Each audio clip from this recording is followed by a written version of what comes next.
ಹರೇ ಕೃಷ್ಣ ಪ್ರಭುಜಿ ಇದ್ದಾರೆ. ಸ್ಟಾರ್ಟ್ ಹೇಳಿ ಪ್ರಭುಜಿ. ವಿಜೇತ ಮಾತಾಜಿ ಸ್ಟಾರ್ಟ್ ಮಾಡಿ. ನಿಮ್ ಸೌಂಡ್ ಒಂಚೂರು ಕಡಿಮೆ ಇದೆ, ಸ್ವಲ್ಪ ಜೋರಾಗಿ ಮಾತಾಡಿ. ಹರೇ ಕೃಷ್ಣ ಪ್ರಭುಜಿ ಮಾತಾಜಿ ಎಲ್ಲರಿಗೂ ಸುಸ್ವಾಗತ. ಎಲ್ಲರೂ ಲಾಗಿನ್ ಆಗಿರೋದು ಎಲ್ಲರಿಗೂ ಸುಸ್ವಾಗತ.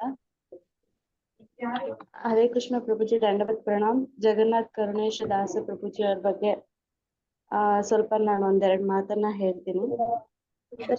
ಹರೇ ಕೃಷ್ಣ ಪ್ರಭುಜಿ ಇವರು ಮೋರ್ ದೆನ್ 20 years ಇಂದ ಕೃಷ್ಣ ಕಾನ್ಶಿಯಸ್ ನಲ್ಲೇ ಇದ್ದಾರೆ. ಅವರು ಜೀವನ ಮಾಡ್ತಿದ್ದಾರೆ.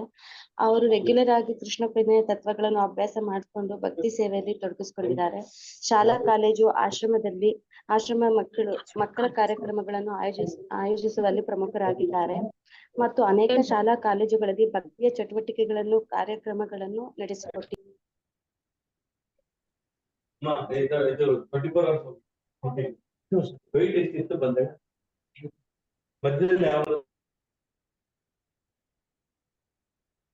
ಹಲೋ ಹರೇ ಕೃಷ್ಣ ಪ್ರಭುಜಿ ಕೇಳಿಸ್ತಿದೆಯಾ ಪ್ರಭುಜಿ?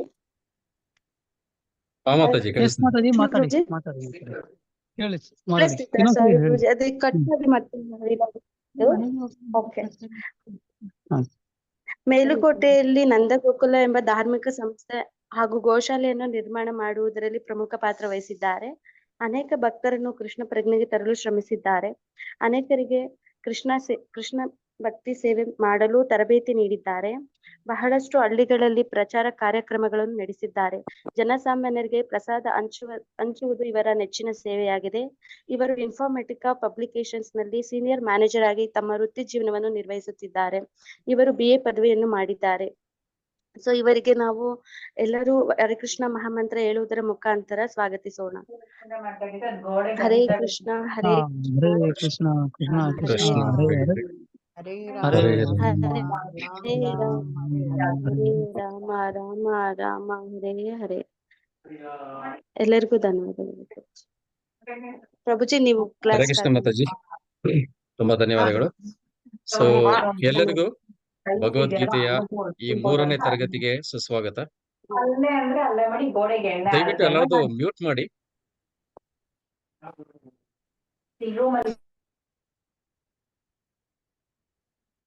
ಹರೇ ಕೃಷ್ಣ. ಸೊ ಭಗವದ್ಗೀತೆಯ ಈ ಒಂದು 3ನೇ ತರಗತಿಗೆ ತಮಗೆಲ್ಲರಿಗೂ ಸುಸ್ವಾಗತ. ಸೊ ಈ ದಿನದ ಒಂದು ತರಗತಿಯನ್ನ ತೆಗೆದುಕೊಳ್ಳುವಂತ ಒಂದು ಸೌಭಾಗ್ಯ ನನಗೋಸ್ಕರ ಕರುಣಿಸಿದ್ದಾರೆ. ಅದಕ್ಕೆ ತುಂಬಾ ಧನ್ಯವಾದಗಳು. ಸೊ ಈಗಿನ ಒಂದು ತರಗತಿನ ಶುರು ಮಾಡೋದಕ್ಕಿಂತ ಮುಂಚೆ ಒಂದು ಪ್ರಾರ್ಥನೆಯೊಂದಿಗೆ ಈ ಒಂದು ತರಗತಿನ ನಾವು ಶುರು ಮಾಡೋಣ. ಓಂ ಅಜ್ಞಾನಾತಿಮಿರಾಂಧಸ್ಯ ಜ್ಞಾನಾಂಜನಾಕ್ಷಲಾಕಯ ಚಕ್ಷುರುನ್ಮಿಲಿತಂ ಮೇನ ತಸ್ಮೈ ಶ್ರೀ ಗುರವೇ ನಮಃ. ನಮೋ ವಿಷ್ಣುಪಾದಾಯ ಕೃಷ್ಣ ಪ್ರೇಷ್ಠಾಯ ಭೂತಲೆ ಶ್ರೀಮತೆ ಭಕ್ತಿವೇದಾಂತ ಸ್ವಾಮಿ ಇತಿ ನಾಮಿನೆ. ನಮಸ್ತೆ ಸರಸ್ವತಿ ದೇವೆ ಗೌರವಾಣಿ ಪ್ರಚಾರಿಣೆ ನಿರ್ವಿಶೇಷ ಶೂನ್ಯವಾದಿ ಪಾಶ್ಚಾತ್ಯ ದೇಶ ತಾರಿಣೆ. ಜಯ ಶ್ರೀ ಕೃಷ್ಣ ಚೈತನ್ಯ ಪ್ರಭು ನಿತ್ಯಾನಂದ ಶ್ರೀ ಅದ್ವೈತ ಗದಾಧರ ಶ್ರೀವಾಸಾದಿ ಗೌರ ಭಕ್ತರಿಂದ. ಹರೇ ಕೃಷ್ಣ ಕೃಷ್ಣ ಕೃಷ್ಣ ಹರೇ ಹರೇ, ಹರೇ ರಾಮ ರಾಮ ರಾಮ ಹರೇ ಹರೇ.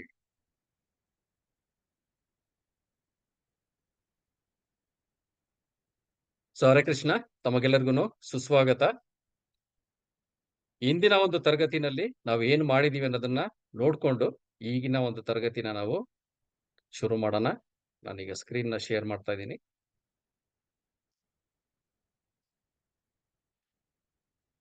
ಇಂದಿನ ತರಗತಿಗಳಲ್ಲಿ ನಾವು ತಿಳ್ಕೊಂಡ್ವಿ ಯಾವ ರೀತಿ ಭಗವದ್ಗೀತೆ ಅನ್ನೋದು ನಮ್ಮ ಜೀವನದಲ್ಲಿ ಅತ್ಯಂತ ಒಂದು ಪ್ರಮುಖವಾದಂತ ಒಂದು ಭಾಗವಾಗಿದೆ.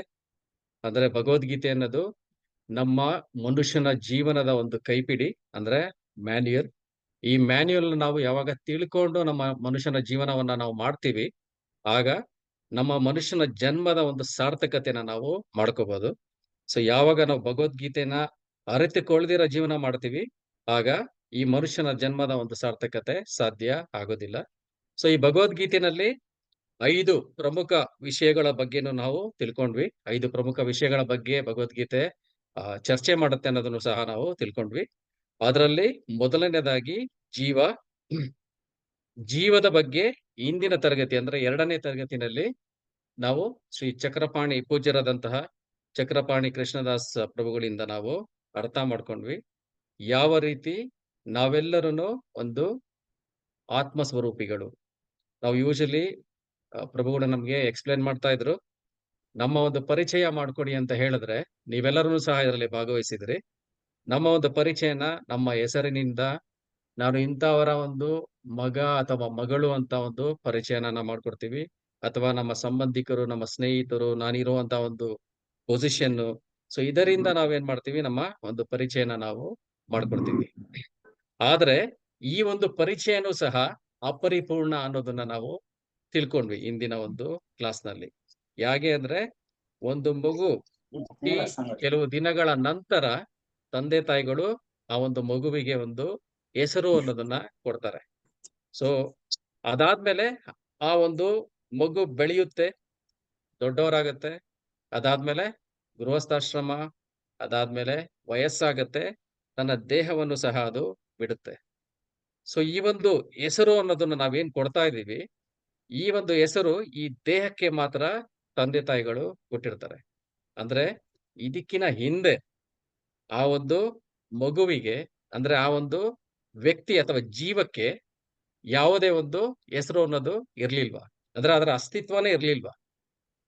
ಸಾವಿನ ನಂತರನೂ ಸಹ ಆ ಒಂದು ಜೀವಕ್ಕೆ ಅಸ್ತಿತ್ವ ಅನ್ನೋದು ಇರುತ್ತಾ? ಸೊ ಇದರ ಬಗ್ಗೆ ನಾವು ಅತ್ಯಂತ ಕೂಲಂಕುಷವಾಗಿ ಇಂದಿನ ಒಂದು ತರಗತಿನಲ್ಲಿ ತಿಳ್ಕೊಂಡಿದೀವಿ. ನಾವು ಇದನ್ನು ಸಹ ತಿಳ್ಕೊಂಡ್ವಿ. ನಮ್ಮ ಒಂದು ಪರಿಚಯ ಈಗ ನಮಗೆ ಇರೋದು ಅಪರಿಪೂರ್ಣ. ಅದು ಪರಿಪೂರ್ಣ ಆಗ್ಬೇಕು ಅಂದ್ರೆ ನಾವು ಭಗವದ್ಗೀತೆಯ ಒಂದು ಶರಣಾಗತಿಯನ್ನ ನಾವು ಪಡ್ಕೋಬೇಕು. ಆವಾಗ ನಮ್ಮ ನಿಜವಾದ ಒಂದು ಜ್ಞಾನ ನಮಗೆ ಸಿಗುತ್ತೆ ಅಂತ. ಇದಕ್ಕೆ ಪ್ರಭುಗಳು ಒಂದು ಸುಂದರವಾದಂತ ಒಂದು ಉದಾಹರಣೆಯನ್ನು ಸಹ ನಮ್ಗೆ ಕೊಟ್ಟಿದ್ರು. ಒಂದು ವಾಹನ ಇರುತ್ತೆ. ಒಂದು ವಾಹನನ ನಾವೇನ್ ಮಾಡ್ತೀವಿ, ಒಂದು ಸ್ಥಳದಿಂದ ಮತ್ತೊಂದು ಸ್ಥಳದಕ್ಕೆ ಹೋಗೋದಕ್ಕೆ ನಾವು ಅದನ್ನ ಉಪಯೋಗ ಮಾಡ್ತೀವಿ. ಸೊ ಆ ವಾಹನನ ನಡೆಸ್ಬೇಕು ಅಂದ್ರೆ ಏನ್ ಮಾಡ್ಬೇಕು ಅದಕ್ಕೆ?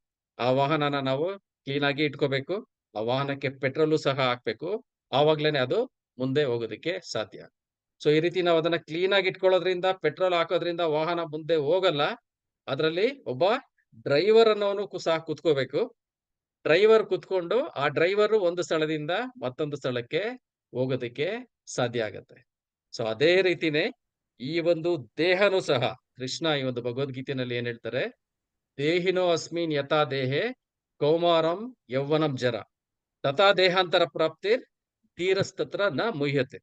ಅಂದ್ರೆ ಈ ಒಂದು ದೇಹದಲ್ಲೇ ನಾವು ಯಾವಾಗ ಚಿಕ್ಕ ಮಗುವಾಗಿರ್ತೀವಿ, ಆಮೇಲೆ ದೊಡ್ಡವರಾಗ್ತೀವಿ, ಯೌವನಾವಸ್ಥೆಗೆ ಬರ್ತೀವಿ, ಆಮೇಲೆ ಮುಪ್ಪಾಗತ್ತೆ. ಮುಪ್ಪಿನ ನಂತರನೂ ಸಹ ಅದೇ ಒಂದು ಜೀವ ಮತ್ತೊಂದು ದೇಹಕ್ಕೆ ಅದು ಹೋಗುತ್ತೆ ಅಂತ ಭಗವಂತ ನಮ್ಗಿಲ್ಲಿ ಹೇಳ್ತಾರೆ. ಅಂದ್ರೆ ಈ ಒಂದು ದೇಹನ ಭಗವಂತ ಒಂದು ವಾಹನಕ್ಕೆ ಹೋಲಿಸ್ತಾ ಇದ್ದಾರೆ. ಅಂದ್ರೆ ವಾಹನ ಒಂದು ಸ್ಥಳದಿಂದ ಮತ್ತೊಂದು ಸ್ಥಳಕ್ಕೆ ಹೋಗೋದಕ್ಕೆ ಪೆಟ್ರೋಲು ಬೇಕು, ಅದನ್ನ ಕ್ಲೀನ್ ಮಾಡ್ಬೇಕು, ಸರ್ವಿಸ್ ಮಾಡ್ಬೇಕು, ಎಲ್ಲಾನು ಮುಖ್ಯ. ಅದ್ರ ಜೊತೆನಲ್ಲಿ ಅಲ್ಲಿ ಒಬ್ಬ ಡ್ರೈವರ್ ಇರ್ಬೇಕು. ಆವಾಗ ಮಾತ್ರನೇ ಅದು ಚಲನೆ ಮಾಡೋದಕ್ಕೆ ಸಾಧ್ಯ. ಸೊ ಅದೇ ರೀತಿ ನಮ್ಮ ಈ ಒಂದು ದೇಹನು ಸಹ ಒಂದು ವಾಹನ ಇರೋ ತರ, ನಾವು ಏನೊಂದು ಇದಕ್ಕೊಂದು ಹೆಸರು ಕೊಡ್ತಾ ಇದೀವಿ. ಈ ಒಂದು ಮಾಡೆಲ್ ಹೆಸರನ್ನ ನಾವು ಹೇಳ್ತಾ ಇದೀವಿ. ಈ ಕಾರು ಇಂಥ ಮಾಡೆಲ್ ಅಂತ ಯಾವ ರೀತಿ ಹೇಳ್ತೀವಿ, ಆ ರೀತಿ ಒಂದು ದೇಹಕ್ಕೆ ನಾವು ಹೆಸರನ್ನ ಕೊಡ್ತಾ ಇದೀವಿ. ಈ ದೇಹಕ್ಕೆ ನಾವೇನ್ ಮಾಡ್ತೀವಿ, ಅಲ್ಲಿ ಪೆಟ್ರೋಲ್ ಹಾಕೋ ತರ ಇಲ್ಲಿ ನಾವು ಆಹಾರನು ಸಹ ಸೇವನೆ ಮಾಡ್ತೀವಿ. ಅಲ್ಲಿ ಸರ್ವಿಸ್ ಮಾಡೋ ತರ ನಮ್ಮ ದೇಹದ ಒಂದು ಆರೋಗ್ಯನೂ ಸಹ ನಾವು ಚೆನ್ನಾಗಿ ನೋಡ್ಕೊಂತೀವಿ. ಆದ್ರೆ ಒಂದು ಸ್ಥಳದಿಂದ ಮತ್ತೊಂದು ಸ್ಥಳಕ್ಕೆ ಹೋಗ್ಬೇಕು ಅಂದ್ರೆ, ಅಥವಾ ಆ ಒಂದು ದೇಹ ಅಥವಾ ಈ ಒಂದು ದೇಹ ಅಥವಾ ಒಂದು ವಾಹನ ಯಾವುದೇ ಆದಂತ ಒಂದು ರೀತಿಯ ಒಂದು ಚಲನೆ ಮಾಡ್ಬೇಕು ಅಂದ್ರೆ ಅಲ್ಲಿ ಯಾರು ಬೇಕು? ಒಂದು ಜೀವ ಅನ್ನೋನು ಇರ್ಲೇಬೇಕಾಗತ್ತೆ. ಸೊ ಆ ಡ್ರೈವರೇ ನಾವು. ನಾವೇನ್ ಅನ್ಕೊಂಡಿದೀವಿ? ನಮ್ಮ ವಾಹನನೇ ನಾವು ಅನ್ಕೊಂಡು ಜೀವನನ ಮಾಡ್ತಾ ಇದೀವಿ. ಸೊ ಅದು ಅಪರಿಪೂರ್ಣವಾಗಿತ್ತು. ಇಂದಿನ ಒಂದು ಶಾಲೆನಲ್ಲಿ ತಿಳ್ಕೊಂಡ್ವಿ. ಇಂದಿನ ಒಂದು ತರಗತಿನಲ್ಲಿ. ಇದರ ಜೊತೆನಲ್ಲಿ ಡ್ರೈವರ್ ಆಗಿ ಯಾರಿದ್ದಾನೆ ಅದು ಜೀವ. ಅವನು ನಿಜವಾದ ನಮ್ಮ ಒಂದು ಪರಿಚಯ. ಸೊ ಇದನ್ನ ತಿಳ್ಕೋಬೇಕು ಅಂದ್ರೆ ನಮ್ಮ ಸ್ನೇಹಿತರು ಯಾವಾಗ್ಲೂ ನಮ್ಗೆ ಒಂದು ವಿಷಯನ ಹೇಳ್ತಾ ಇರ್ತಾರೆ. ನೀನು ಬೆಳಿಗ್ಗೆ ಎದ್ದು ಏನ್ ಮಾಡಿದ್ಯಾ? ನಿನಗೋಸ್ಕರ ಏನ್ ಮಾಡಿದ್ಯಾ? ಸಾಮಾನ್ಯವಾಗಿ ನಾವೇನ್ ಮಾಡ್ತೀವಿ? ಬೆಳಿಗ್ಗೆ ಎದ್ದೇಳ್ತೀವಿ, ಸ್ನಾನ, ಶೌಚಾದಿಗಳನ್ನ ಮಾಡ್ತೀವಿ. ಭಗವಂತನ ಒಂದು ಪೂಜೆಯನ್ನ ಮಾಡ್ತೀವಿ. ಇಲ್ಲ ಆಹಾರನ ತಗೊಳ್ತೀವಿ. ಒಳ್ಳೆ ಬಟ್ಟೆನ ಹಾಕೊಳ್ತೀವಿ. ನಾವು ನಮ್ಮ ಕೆಲಸಕ್ಕೆ ಅಥವಾ ಶಾಲೆಗೆ ಏನೇ ಒಂದು ನಾವು ಕೆಲಸ ಮಾಡ್ತೀವಿ ಅದಕ್ಕೆ ನಾವು ಹೋಗ್ತೀವಿ. ಸೊ ಇಷ್ಟೆಲ್ಲ ಮಾಡಿದೀವಿ. ನಾನು ಬೆಳಿಗ್ಗೆ ಎದ್ದೆ, ಸ್ನಾನ ಮಾಡ್ದೆ, ಬಟ್ಟೆ ಹಾಕೊಂಡೆ, ಆಹಾರ ತಗೊಂಡೆ, ನನ್ನ ಕೆಲಸ ಮಾಡೋದಕ್ಕೆ ಅಂತ ನಾನು ಹೋಗ್ತಾ ಇದ್ದೀನಿ. ಇಷ್ಟೆಲ್ಲ ನಾವು ಮಾಡ್ತಾ ಇರೋದು ಯಾರಿಗೋಸ್ಕರ ಮಾಡ್ತಾ ಇದೀವಿ? ಬರೀ ಒಂದು ದೇಹದ ಒಂದು ಪರಿಕಲ್ಪನೆನಲ್ಲಿ ನಾವು ಮಾಡ್ತಾ ಇದೀವಿ. ನಿಜವಾಗಿ ನನಗೋಸ್ಕರ ನಾನೇನ್ ಮಾಡ್ತಾ ಇದ್ದೀನಿ? ಆ ಒಂದು ಜೀವ ಏನಿದೆ, ಆ ಜೀವ ಅಂದ್ರೆ ಒಂದು ಆತ್ಮ ಸ್ವರೂಪಿಗಳು ಅಂತ ನಾವು ತಿಳ್ಕೊಂಡ್ವಿ. ಅದಕ್ಕೋಸ್ಕರ ನಾವು ಏನ್ ಮಾಡ್ತಾ ಇದೀವಿ ಅಂತ ಒಂದು ಪ್ರಶ್ನೆ ತಗೊಂಡ್ರೆ, ಆಗ ನಾವು ಹೌದಲ್ವಾ? ನನಗೋಸ್ಕರ ನಾನೇನು ಮಾಡ್ತಾನೆ ಇಲ್ಲ ನನ್ನ ಜೀವನದಲ್ಲಿ ಅಂತ ಒಂದು ಇದು ಬರುತ್ತೆ. ಸೊ ಅದನ್ನ ಪರಿಪೂರ್ಣ ಮಾಡೋದಕ್ಕೋಸ್ಕರನೇ ಈ ಒಂದು ಭಗವದ್ಗೀತೆ ನಮ್ಮ ಮುಂದಿದೆ. ಸೊ ಬನ್ನಿ, ಈಗಿನ ಒಂದು ತರಗತಿನಲ್ಲಿ ನಮ್ಮ ಮುಂದಿನ ಒಂದು ಅಧ್ಯಾಯಕ್ಕೆ ನಾವು ಹೋಗ್ತಾ ಇದೀವಿ. ಅಂದ್ರೆ ಇಂದು ನಾವೇನನ್ನ ಕರಿತಾ ಇದೀವಿ ಅಂದ್ರೆ, ದೇವರು ಅನ್ನೋರು ಇದಾರ? ಇದ್ರೆ ಅವರು ಯಾರು ಅನ್ನೋದನ್ನ ನಾವು ಈಗ ಈ ಒಂದು ತರಗತಿನಲ್ಲಿ ತಿಳ್ಕೊಳ್ಳೋಣ. ಅದಾದ ನಂತರ ಈ ಒಂದು ಜೀವಕ್ಕೂ ಆ ಒಂದು ಭಗವಂತನಿಗೂ ಇರುವಂತ ಸಂಬಂಧ, ಸನಾತನವಾದ ಶಾಶ್ವತವಾದಂತ ಸಂಬಂಧ ಏನು ಅನ್ನೋದನ್ನು ಸಹ ನಾವು ತಿಳ್ಕೊಳ್ಳೋಣ. ಇದು ನಾವು ಮುಂದಿನ ತರಗತಿನಲ್ಲಿ ಮಾಡೋಣ. ಸೊ ಈಗಿನ ಒಂದು ತರಗತಿಯ ಮುಖ್ಯ ವಿಷಯ, ದೇವರು ಅನ್ನೋನು ಇದಾನ? ಇದ್ದರೆ ಆ ದೇವರು ಯಾರು ಅನ್ನೋದ್ರ ಬಗ್ಗೆ ನಾವು ಇಲ್ಲಿ ತಿಳ್ಕೊಳ್ಳೋದಕ್ಕೆ ಪ್ರಯತ್ನನ ಪಡೋಣ. ಸೊ ಯೂಶಲಿ ನಾವೆಲ್ಲರೂ ಒಂದು ಪ್ರಶ್ನೆನ ಮಾಡ್ಕೋಬಹುದು. ಈಗ ನಾವೆಲ್ಲರೂ ಬೆಂಗಳೂರಿನಲ್ಲಿ ವಾಸ ಮಾಡ್ತಾ ಇದ್ದೀವಿ. ಈ ಒಂದು ಇಡೀ ಒಂದು ಪ್ರಪಂಚನ ನೀವು ಗಮನಿಸಿ ನೋಡಿ. ಈ ಒಂದು ಬೆಂಗಳೂರು ಕರ್ನಾಟಕದ ಒಂದು ಭಾಗವಾಗಿದೆ. ಈ ಕರ್ನಾಟಕ ಭಾರತ ದೇಶದ ಒಂದು ಭಾಗವಾಗಿದೆ. ಈ ಒಂದು ಭಾರತ ದೇಶ ಏಷ್ಯಾ ಖಂಡದ ಒಂದು ಭಾಗವಾಗಿದೆ. ಇದೇ ರೀತಿ ಈ ಭೂಮಿನಲ್ಲಿ 7 ಖಂಡಗಳಿದೆ. ಈ 7 ಖಂಡಗಳು ಸಹ ಭೂಮಿಯ ಒಂದು ಭಾಗವಾಗಿದೆ. ಭೂಮಿಯಲ್ಲಿರುವಂತ ಈ ಒಂದು ನೆಲ ಕೇವಲ ಕಾಲು ಭಾಗ, ಮುಕ್ಕಾಲು ಭಾಗ ಏನಾಗಿದೆ? ನೀರಿನಿಂದ ತುಂಬಿದೆ. ಸೊ ಈ ಒಂದು ಭೂಮಿ ನಮ್ಮ ಸೌರ ಮಂಡಲದಲ್ಲಿ ಒಂದು ಸಾಮಾನ್ಯವಾದಂತ ಒಂದು ಗ್ರಹವಾಗಿದೆ. ಈ ಒಂದು ಸೌರ ಮಂಡಲದಲ್ಲಿರುವಂತ ಈ ಒಂದು ಭೂಮಿ ಎನ್ನುವಂತ ಒಂದು ಗ್ರಹ ಸೂರ್ಯನ ಸುತ್ತ ಏನ್ ಮಾಡ್ತಾ ಇದೆ? ಅದು ಸುತ್ತುತ್ತಾ ಇದೆ. ಸೊ ಈ ಒಂದು ಈ ಸೂರ್ಯ ಅನ್ನೋರು ಸಹ ಒಂದು ಸಾಮಾನ್ಯವಾದಂತ ಒಂದು ಗಾತ್ರದ ಒಂದು ನಕ್ಷತ್ರವಾಗಿದೆ. ಸೊ ಇಂಥ ಒಂದು ಅನೇಕ ನಕ್ಷತ್ರಗಳು ನಾವು ಆಕಾಶದಲ್ಲಿ ಆಗಸದಲ್ಲಿ ಯಾವಾಗ ತಲೆ ಎತ್ತಿ ನೋಡ್ತೀವಿ, ಅನೇಕ ಸಹಸ್ರ ನಕ್ಷತ್ರಗಳು ಈ ಒಂದು ಸೃಷ್ಟಿನಲ್ಲಿದೆ. ಸೊ ಇಂಥ ಒಂದು ಅಗಾಧವಾದಂತ ಒಂದು ಸೃಷ್ಟಿನಲ್ಲಿ ನಾವು ಈ ನಮ್ಮ ಜೀವನವನ್ನ ನಡೆಸ್ತಾ ಇದ್ದೀವಿ. ಸೊ ಇಷ್ಟೆಲ್ಲ ಅಗಾಧವಾದಂತ ಒಂದು ಸೃಷ್ಟಿ ಯಾವುದೇ ಒಂದು ಭಗವಂತ ಇಲ್ದಿರನೆ ಆಗೋಯ್ತಾ? ಸೊ ಇದರ ಹಿಂದೆಗಡೆ ಯಾರನ ಒಂದು ವ್ಯಕ್ತಿ ಅಥವಾ ಶಕ್ತಿ ಅಥವಾ ಭಗವಂತ ಅನ್ನೋನು ಇದಾನ ಇನ್ನುವಂತ ಒಂದು ಪ್ರಶ್ನೆನೆ ನಾವು ಈ ಒಂದು ತರಗತಿನಲ್ಲಿ ನಾವು ತಿಳ್ಕೊಳ್ತಾ ಇದ್ದೀವಿ. ಸೊ ಯೂಶಲಿ ನಾವು ಈ ಒಂದು ಸಮಾಜದಲ್ಲಿ 2 ರೀತಿಯಾದಂತ ಜನಗಳು ಇದ್ದಾರೆ. ಒಬ್ರು ಆಸ್ತಿಕರು. ಆಸ್ತಿಕರು ಅಂದ್ರೆ ಭಗವಂತನ ಒಂದು ಅಸ್ತಿತ್ವವನ್ನ ನಂಬುವಂತವರು. ಇನ್ನೂ ಕೆಲವರು ಇದ್ದಾರೆ ಭಗವಂತನ ಅಸ್ತಿತ್ವವನ್ನ ನಂಬದೇ ಇರುವಂತವ್ರು. ಅಂತವ್ರನ್ನ ಏನಂತ ಕರಿತೀವಿ? ನಾಸ್ತಿಕರು ಅಂತ ನಾವು ಕರಿತೀವಿ. ಸೊ 2 ರೀತಿಯಾದಂತ ಒಂದು ಜನಗಳು ಈ ಒಂದು ಸಮಾಜದಲ್ಲಿ ಇದ್ದಾರೆ. ಇಬ್ಬರಿಗೂನು ನಾವು ಒಂದು ಪ್ರಶ್ನೆಯನ್ನ ಕೇಳಿದ್ರೆ, ನೀವು ನಿಜವಾಗ್ಲಿ ನಿಮ್ಮ ಹೃದಯದ ಮೇಲೆ ಕೈ ಇಟ್ಕೊಂಡು ಭಗವಂತ ಇದ್ದೇ ಇದಾನ ಅಂತ ನೀವು ಹೇಳಿ ಅಂದ್ರೆ ಏನಾಗತ್ತೆ ಹೇಳಿ? ನಮಗೂ ಒಂದು ಸಾರಿ ಒಂದು ಡೌಟ್ ಬಂದ್ಬಿಡುತ್ತೆ. ನಮ್ಗೆ ಯಾವಾಗ ಅತಿಯಾದ ಕಷ್ಟ ಬರುತ್ತೆ, ಅತಿಯಾದ ತೊಂದರೆ ಬರುತ್ತೆ, ನಮ್ಗೆ ಏನು ಅನ್ಕೊಂಡಿದೀವೋ ಅದು ನಡೀತಾ ಇರ್ಬೇಕಾದ್ರೆ ಅವಾಗ ಏನ್ ಅನ್ಕೊಂತೀವಿ? ಭಗವಂತ ಇದ್ದಿದ್ರೆ ಇವೆಲ್ಲ ನಡೀತಾ ಇತ್ತ? ಇಲ್ಲ, ಭಗವಂತ ಇಲ್ಲ ಅನ್ನೋಂತ ಒಂದು ಕಠಿಣ ನಿರ್ಧಾರವನ್ನು ನಾವು ತಗೊಂಡ್ಬಿಡ್ತೀವಿ. ಯಾರು ನಾಸ್ತಿಕರನ್ನ ಕೇಳ್ತೀವಿ, ನೀವು ನಿಜವಾಗ್ಲೂ ಹೇಳಿ, ನೀವು ಭಗವಂತ ಇಲ್ವೇ ಇಲ್ಲ ಅಂತ ನೀವು ಎದೆ ಮೇಲೆ ಕೈ ಇಟ್ಕೊಂಡು ನೀವು ದೃಢವಾಗಿ ಹೇಳೋದಕ್ಕಾಗತ್ತಾ ಅಂದ್ರೆ, ಅವ್ರಿಗೂ ಎಲ್ಲೋ ಒಂದು ಮೂಲೆನಲ್ಲಿ ಅನ್ನಿಸ್ತಾ ಇರತ್ತೆ, ಹೌದಲ್ಲ, ಅದ್ ಹೆಂಗಿರಕ್ ಸಾಧ್ಯ? ಭಗವಂತನೇ ಇಲ್ದೇ ಇರೋದಕ್ಕೆ ಹೇಗ್ ಸಾಧ್ಯ? ಎಲ್ಲೋ ಒಂದು ಏನೋ ಒಂದು ಶಕ್ತಿ, ಏನೋ ಒಂದು ಭಗವಂತ ಅವನನ್ನು ಇರ್ಲೇಬೇಕು ಅಂತ ಅವ್ರಿಗೆ ಅನ್ಸುತ್ತೆ. ಅಂದ್ರೆ ನಿಮ್ಮೆಲ್ಲರ ಪರಿಸ್ಥಿತಿ ಯಾವಾಗಿರುತ್ತೆ ಅಂದ್ರೆ ಒಂದು ಗೋಡೆಯ ಮೇಲಿನಿರುವಂತ ಒಂದು ಬೆಕ್ಕಿನ ರೀತಿ. ಆ ಬೆಕ್ಕು ಕೆಲವೊಂದು ಸಾರಿ ಈ ಕಡೆ ಜಂಪ್ ಮಾಡಬಹುದು, ಕೆಲವೊಂದು ಸಾರಿ ಆ ಕಡೆ ಜಂಪ್ ಮಾಡಬಹುದು. ಅದು ಯಾವ ಕಡೆ ಜಂಪ್ ಮಾಡುತ್ತೆ ಅನ್ನೋದು ನಾವಿರುವಂತ ಒಂದು ಪರಿಸ್ಥಿತಿಯ ಮೇಲೆ ಅದು ಅವಲಂಬಿತ ಆಗಿರುತ್ತೆ. ಅಂದ್ರೆ ಕೆಲವೊಂದು ಸಾರಿ ನಮ್ಮ ಜೀವನದಲ್ಲಿ ನಾವು ಭಗವಂತನ ನಂಬುತ್ತೀವಿ, ಕೆಲವೊಂದು ಸಾರಿ ನಾವು ಭಗವಂತನ ನಂಬೋದಿಲ್ಲ. ಸೊ ಇಂಥ ಒಂದು ಪರಿಸ್ಥಿತಿಗೆ ಬಂದ್ಬಿಡ್ತೀವಿ. ಸೊ ಈ ಒಂದು ತರಗತಿನಲ್ಲಿ ತಿಳ್ಕೊಳ್ಳೋಣ. ಯಾಕಂದ್ರೆ ಇದು ನಾವು ಈ ಒಂದು ಕ್ಲಾಸನ್ನ ಮಾಡ್ತಾ ಇರೋದೇನ್ ಹೇಳಿ ಭಗವದ್ಗೀತಾ. ಸೊ ಭಗವದ್ಗೀತಾ ಅಂದ್ರೆ ಅಲ್ಲಿ ಮೊದಲು ನಂಬಿಕೆ ಅನ್ನೋದು ಬರ್ಬೇಕು, ಶ್ರದ್ಧೆ ಅನ್ನೋದು ಬರ್ಬೇಕು. ಯಾಕೆಂದ್ರೆ ಅದನ್ನ ಹೇಳ್ತಾ ಇರೋದು ಯಾರು? ಭಗವಂತ. ಸೊ ಭಗವಂತನ ಮೇಲೇನೆ ನಮ್ಮ ನಂಬಿಕೆ ಅನ್ನೋದು ದೃಢ ಆಗಿಲ್ಲ ಅಂದ್ರೆ ಅವರು ಹೇಳುತ್ತಿರುವಂತಹ ಒಂದು ಸಂದೇಶ ಅದನ್ನ ನಮ್ಮ ಜೀವನದಲ್ಲಿ ಅಳವಡಿಸ್ಕೊಳ್ಳೋದ್ರಲ್ಲೂ ಸಹ ನಮಗೆ ಏನಾಗೋಗುತ್ತೆ? ಸಂದೇಹ ಅನ್ನೋದು ಬಂದ್ಬಿಡುತ್ತೆ. ಒಂದು ದೃಢ ಸಂಕಲ್ಪ ಮಾಡೋದಕ್ಕೆ ನಮ್ಗೆ ಸಾಧ್ಯ ಆಗೋದಿಲ್ಲ.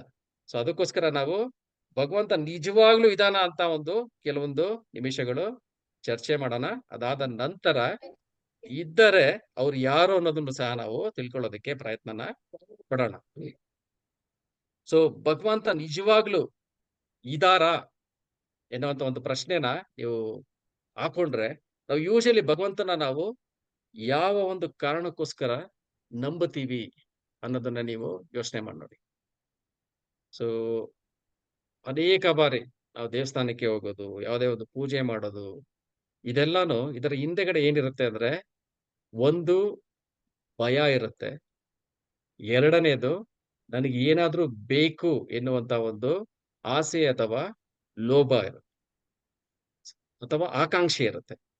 ಸೊ ಇವೆರಡನ್ನ ಇಟ್ಕೊಂಡು ನಾವೇನ್ ಮಾಡ್ತೀವಿ? ಯೂಶಲಿ ಸಾಮಾನ್ಯವಾಗಿ ನಾವು ಭಗವಂತನ ಹತ್ರಕ್ಕೆ ಅಥವಾ ದೇವಸ್ಥಾನಕ್ಕೆ ನಾವು ಹೋಗುವಂತ ಒಂದು ಪ್ರಯತ್ನನ ನಾವು ಮಾಡ್ತೀವಿ. ಸೊ ಯಾವಾಗ ನಮ್ಗೆ ಭಯ ಆಗತ್ತೆ ಅಂದ್ರೆ ನನ್ನ ಹತ್ರ ಏನಿದೆ ಅದನ್ನ ಏನಾದ್ರೂ ಕಿತ್ಕೊಂಡ್ಬಿಟ್ರೆ, ಇಲ್ಲ ನಾನೇನೊಂದು ಸಂತೋಷವಾಗಿ ಜೀವನ ಮಾಡ್ತಾ ಇದ್ದೀನಿ, ಇನ್ನೇನಾದ್ರೂ ನನಗೆ ಏನಾದ್ರೂ ಕಷ್ಟ ಬಂದ್ಬಿಟ್ರೆ, ಅಥವಾ ನನ್ನ ಹತ್ರ ಏನೊಂದು ಐಶ್ವರ್ಯ ಇದೆ, ಏನೋ ಒಂದು ಅಂತಸ್ತಿದೆ, ಆಸ್ತಿ ಇದೆ, ಇದು ನನ್ನಿಂದ ಕಳ್ಕೊಂಡ್ಬಿಟ್ರೆ, ಸೊ ಇಂಥ ಒಂದು ಭಯದಿಂದ, ಇಲ್ಲ ನನ್ನ ಆರೋಗ್ಯದಲ್ಲಿ ಏನಾದ್ರೂ ಒಂದು ಏರುಪೇರಾಗೋದ್ರೆ, ಇದು ಆಗದೆ ಇರ್ಲಿ, ದಯವಿಟ್ಟು ನನ್ನನ್ನ ಕಾಪಾಡು ಅಂತ ನಾವು ಭಗವಂತನ ನಾವು ನಂಬ್ಕೊಂಡು ಹೋಗ್ತೀವಿ. ಇನ್ನು ಕೆಲವೊಂದ್ ಸಾರಿ ನನ್ನ ಹತ್ರ ಏನಿಲ್ಲ, ನನಗೆ ಅದು ಬೇಕು, ಇದರಲ್ಲಿ ನನಗೆ ಯಶಸ್ವಿ ಆಗ್ಬೇಕು, ನನಗೆ ಇಂಥ ಒಂದು ಆ, ಒಂದು ವಸ್ತು ಬೇಕು ಅಥವಾ ಐಶ್ವರ್ಯ ಬೇಕು, ಇಂಥ ಒಂದು ಪದವಿ ಬೇಕು. ಸೊ ಈ ರೀತಿ ನಾವು ಕೇಳಿಕೊಂಡು ಸಹ ನಾವು ಭಗವಂತನ ನಂಬಿಕೊಂಡು ನಾವು ಹೋಗ್ತೀವಿ. ಸೊ ಈ ಎರಡು ಸಂದರ್ಭದಲ್ಲಿ ನಾವೇನ್ ಮಾಡ್ತೇವೆ? ಭಗವಂತನ ಹತ್ರಕ್ಕೆ ನಾವು ನಂಬಿಕೊಂಡು ಭಯದಿಂದ ಅಥವಾ ಇದರಿಂದ ನಾವು ಹೋಗ್ತೀವಿ. ಆದ್ರೆ ನಾವು ಭಗವಂತನ ಹತ್ರಕ್ಕೆ ಹೋಗ್ಬೇಕಾಗಿರೋದು, ಭಗವಂತನ ನಾವು ನಂಬೇಕಾಗಿರೋದು ಇದಕ್ಕಿಂತ ಇನ್ನು ಅತ್ಯಂತ ಒಂದು ನಮ್ ಕಣ್ಣ ಮುಂದೆನೆ ಅನೇಕ ನಿದರ್ಶನಗಳಿದೆ. ನಾವು ಯಾವ ರೀತಿ ಭಗವಂತನ ನಮ್ಮ ಕಣ್ಣಾರ ನೋಡ್ಬೋದು, ನಾವು ಅವನನ್ನ ನಂಬಬಹುದು ಅನ್ನೋದಕ್ಕೆ. ನಾವು ಭಯದಿಂದ ಭಗವಂತನ ನಂಬುವಂತ ಅವಶ್ಯಕತೆ ನಮ್ಮ ಜೀವನದಲ್ಲಿ ಇಲ್ಲ. ಅದೇ ರೀತಿ ನನಗೆ ಏನೋ ಒಂದು ಬೇಕು ಅನ್ನೋಂತ ಒಂದು ಕಾರಣದಿಂದಲೂ ನಾವು ನಂಬುವಂತ ಅವಶ್ಯಕತೆ ಇಲ್ಲ. ಸೊ ಈ ಒಂದು ಇದರಲ್ಲಿ ನನಗೆ ಒಂದು ಸಣ್ಣ ಘಟನೆ ನೆನಪಾಗ್ತಾ ಇದೆ. ನಮ್ಮ ಒಂದು ಒಂದು ಆಫೀಸ್‌ನಲ್ಲೇನೆ ನನ್ನ ಒಬ್ಬ ಸ್ನೇಹಿತರಾಗಿದ್ದವರು ಒಂದು ಮನೆಯನ್ನ ಹೊಸ ಒಂದು ಮನೆಯನ್ನ ತಗೊಂಡಿದ್ರು. ಅವನು ಯಾವ ರೀತಿ ಇದ್ರು ಅಂದ್ರೆ ಅವರು ಸಂಪೂರ್ಣವೇ ಒಬ್ಬ ನಾಸ್ತಿಕ. ಭಗವಂತನ ಮೇಲೆ ಯಾವುದೇ ಆದಂತ ಒಂದು ನಂಬಿಕೆ ಇಲ್ಲದೆ ಇರೋರು. ಅವರು ಒಂದು ಹೊಸ ಮನೆನ ತಗೊಂಡ್ರು. ಗೃಹ ಪ್ರವೇಶಕ್ಕೆ ಅಂತ ನನಗೆ ಒಂದು ಇನ್ವಿಟೇಷನ್‌ನ ತಂದು ಕೊಟ್ರು. ಆ ಇನ್ವಿಟೇಷನ್ ಅಲ್ಲಿ ನೋಡಿದ್ರೆ ಗೃಹ ಪ್ರವೇಶ, ಪೂಜೆ, ಹವನ, ಹೋಮ ಎಲ್ಲಾ ಒಂದು ಕಾರ್ಯಕ್ರಮಗಳನ್ನು ಸಹ ಅವರಲ್ಲಿ ಮಾಡೋದಕ್ಕೆ ಒಂದು ವ್ಯವಸ್ಥೆನ ಮಾಡ್ಕೊಂಡಿದ್ರು. ಅವ್ರನ್ನ ನಾವು ಕೇಳ್ದೆ, ನಿಮಗೆ ಭಗವಂತನ ಮೇಲೆ ನಂಬಿಕೆನೇ ಇಲ್ವಲ್ಲ? ನಂಬಿಕೆನೇ ಇಲ್ಲ ಅಂದ್ಮೇಲೂನು ಈ ರೀತಿ ಪೂಜೆ, ಹವನ, ಹೋಮ ಇದನ್ನೆಲ್ಲ ಒಂದು ಮಾಡೋಂತ ಒಂದು ಅವಶ್ಯಕತೆ ಆದ್ರೂ ಏನಿದೆ ಅಂತ ಕೇಳ್ದೆ. ಅವ್ರು ಕೊಟ್ಟಂತ ಒಂದು ಉತ್ತರ ಏನಿತ್ತು ಗೊತ್ತಾ? ಇನ್ ಕೇಸ್ ಭಗವಂತ ಅನ್ನೋನೇನಾದ್ರೂ ಇದ್ರೆ, ನಾನು ಮಾಡೋದ್ರ ಒಂದು ಪೂಜೆಯಿಂದ, ಒಂದು ಹವನ, ಹೋಮದಿಂದ ಅವ್ರೇನ್ ಮಾಡ್ಲಿ? ಅವರು ಸಹ ಸಂತುಷ್ಟರಾಗ್ಲಿ. ನನಗೇನು ತೊಂದ್ರೆ ಮಾಡದೇ ಇರ್ಲಿ ಅನ್ನೋದಕ್ಕೋಸ್ಕರ ನಾನು ಈ ಒಂದು ಪೂಜೆನ ಮಾಡ್ತಾ ಇದ್ದೀನಿ. ಸೊ ಈ ರೀತಿ ನಾವು ಅವೈಜ್ಞಾನಿಕವಾಗಿ ಭಗವಂತನ ಅವನ ಒಂದು ಅಸ್ತಿತ್ವನ ನಂಬೋದಕ್ಕೆ ನಾವು ಹೋಗ್ತೀವಿ. ಆದ್ರೆ ನಿಜವಾಗ್ಲೂ ವೈಜ್ಞಾನಿಕವಾಗಿ ನಾವು ತಿಳ್ಕೋಬೇಕು ಅಂದ್ರೆ ನಮ್ಮ ಕಣ್ಣ ಮುಂದೆ ಇರುವಂತ ಈ ಒಂದು ವಿಶಾಲವಾದಂತ ಒಂದು ಪ್ರಕೃತಿಯ ಒಂದು ಸೌಂದರ್ಯವನ್ನ ನೋಡಿ. ನೀವು ಯಾವುದೇ ಒಂದು ಈ ಈ ಒಂದು ಪ್ರಕೃತಿನ ನಾವು ನೋಡಿದಾಗ ಅದೊಂದು ಮನೆ ಆಗಿರ್ಬೋದು ಅಥವಾ ಒಂದು ವಸ್ತು ಆಗಿರ್ಬೋದು. ನೀವು ಯಾವಾಗ ಒಂದು ಮೊಬೈಲ್‌ನ ನೋಡ್ತೀರಾ, ಅದ್ ನೋಡಿದ ತಕ್ಷಣ ನಿಮ್ಗೆ ಯೋಚನೆ ಬರುತ್ತೆ. ಓಕೆ, ಅದ್ರ ಮೇಲೇನೆ ಒಂದು ಇದಿರುತ್ತೆ. ಅದನ್ನ ಯಾರು ಮ್ಯಾನುಫ್ಯಾಕ್ಚರ್ ಮಾಡಿದ್ದಾರೆ? ಅದರ ಬ್ರಾಂಡ್ ಏನು? ಅದರ ಮ್ಯಾನುಫ್ಯಾಕ್ಚರರ್ ಯಾರು ಅನ್ನೋದು ನಮ್ಗೆ ಅದನ್ನ ನೋಡಿದ ತಕ್ಷಣ ಗೊತ್ತಾಗುತ್ತೆ. ಓಕೆ, ನನ್ನತ್ರ ಈ ಒಂದು ಮೊಬೈಲ್ ಫೋನ್ ಇದೆ. ಈ ಮೊಬೈಲ್ ಫೋನ್‌ನ ಮ್ಯಾನುಫ್ಯಾಕ್ಚರ್ ಮಾಡ್ತಾ ಇರೋದು ನೋಕಿಯಾ ಅನ್ನೋ ಒಂದು ಕಂಪನಿ ಮ್ಯಾನುಫ್ಯಾಕ್ಚರ್ ಮಾಡ್ತಾ ಇದೆ. ಸೊ ಅದಕ್ಕೋಸ್ಕರ ಅವ್ರು ಮ್ಯಾನುಫ್ಯಾಕ್ಚರ್ ಮಾಡಿದ್ದಾರೆ.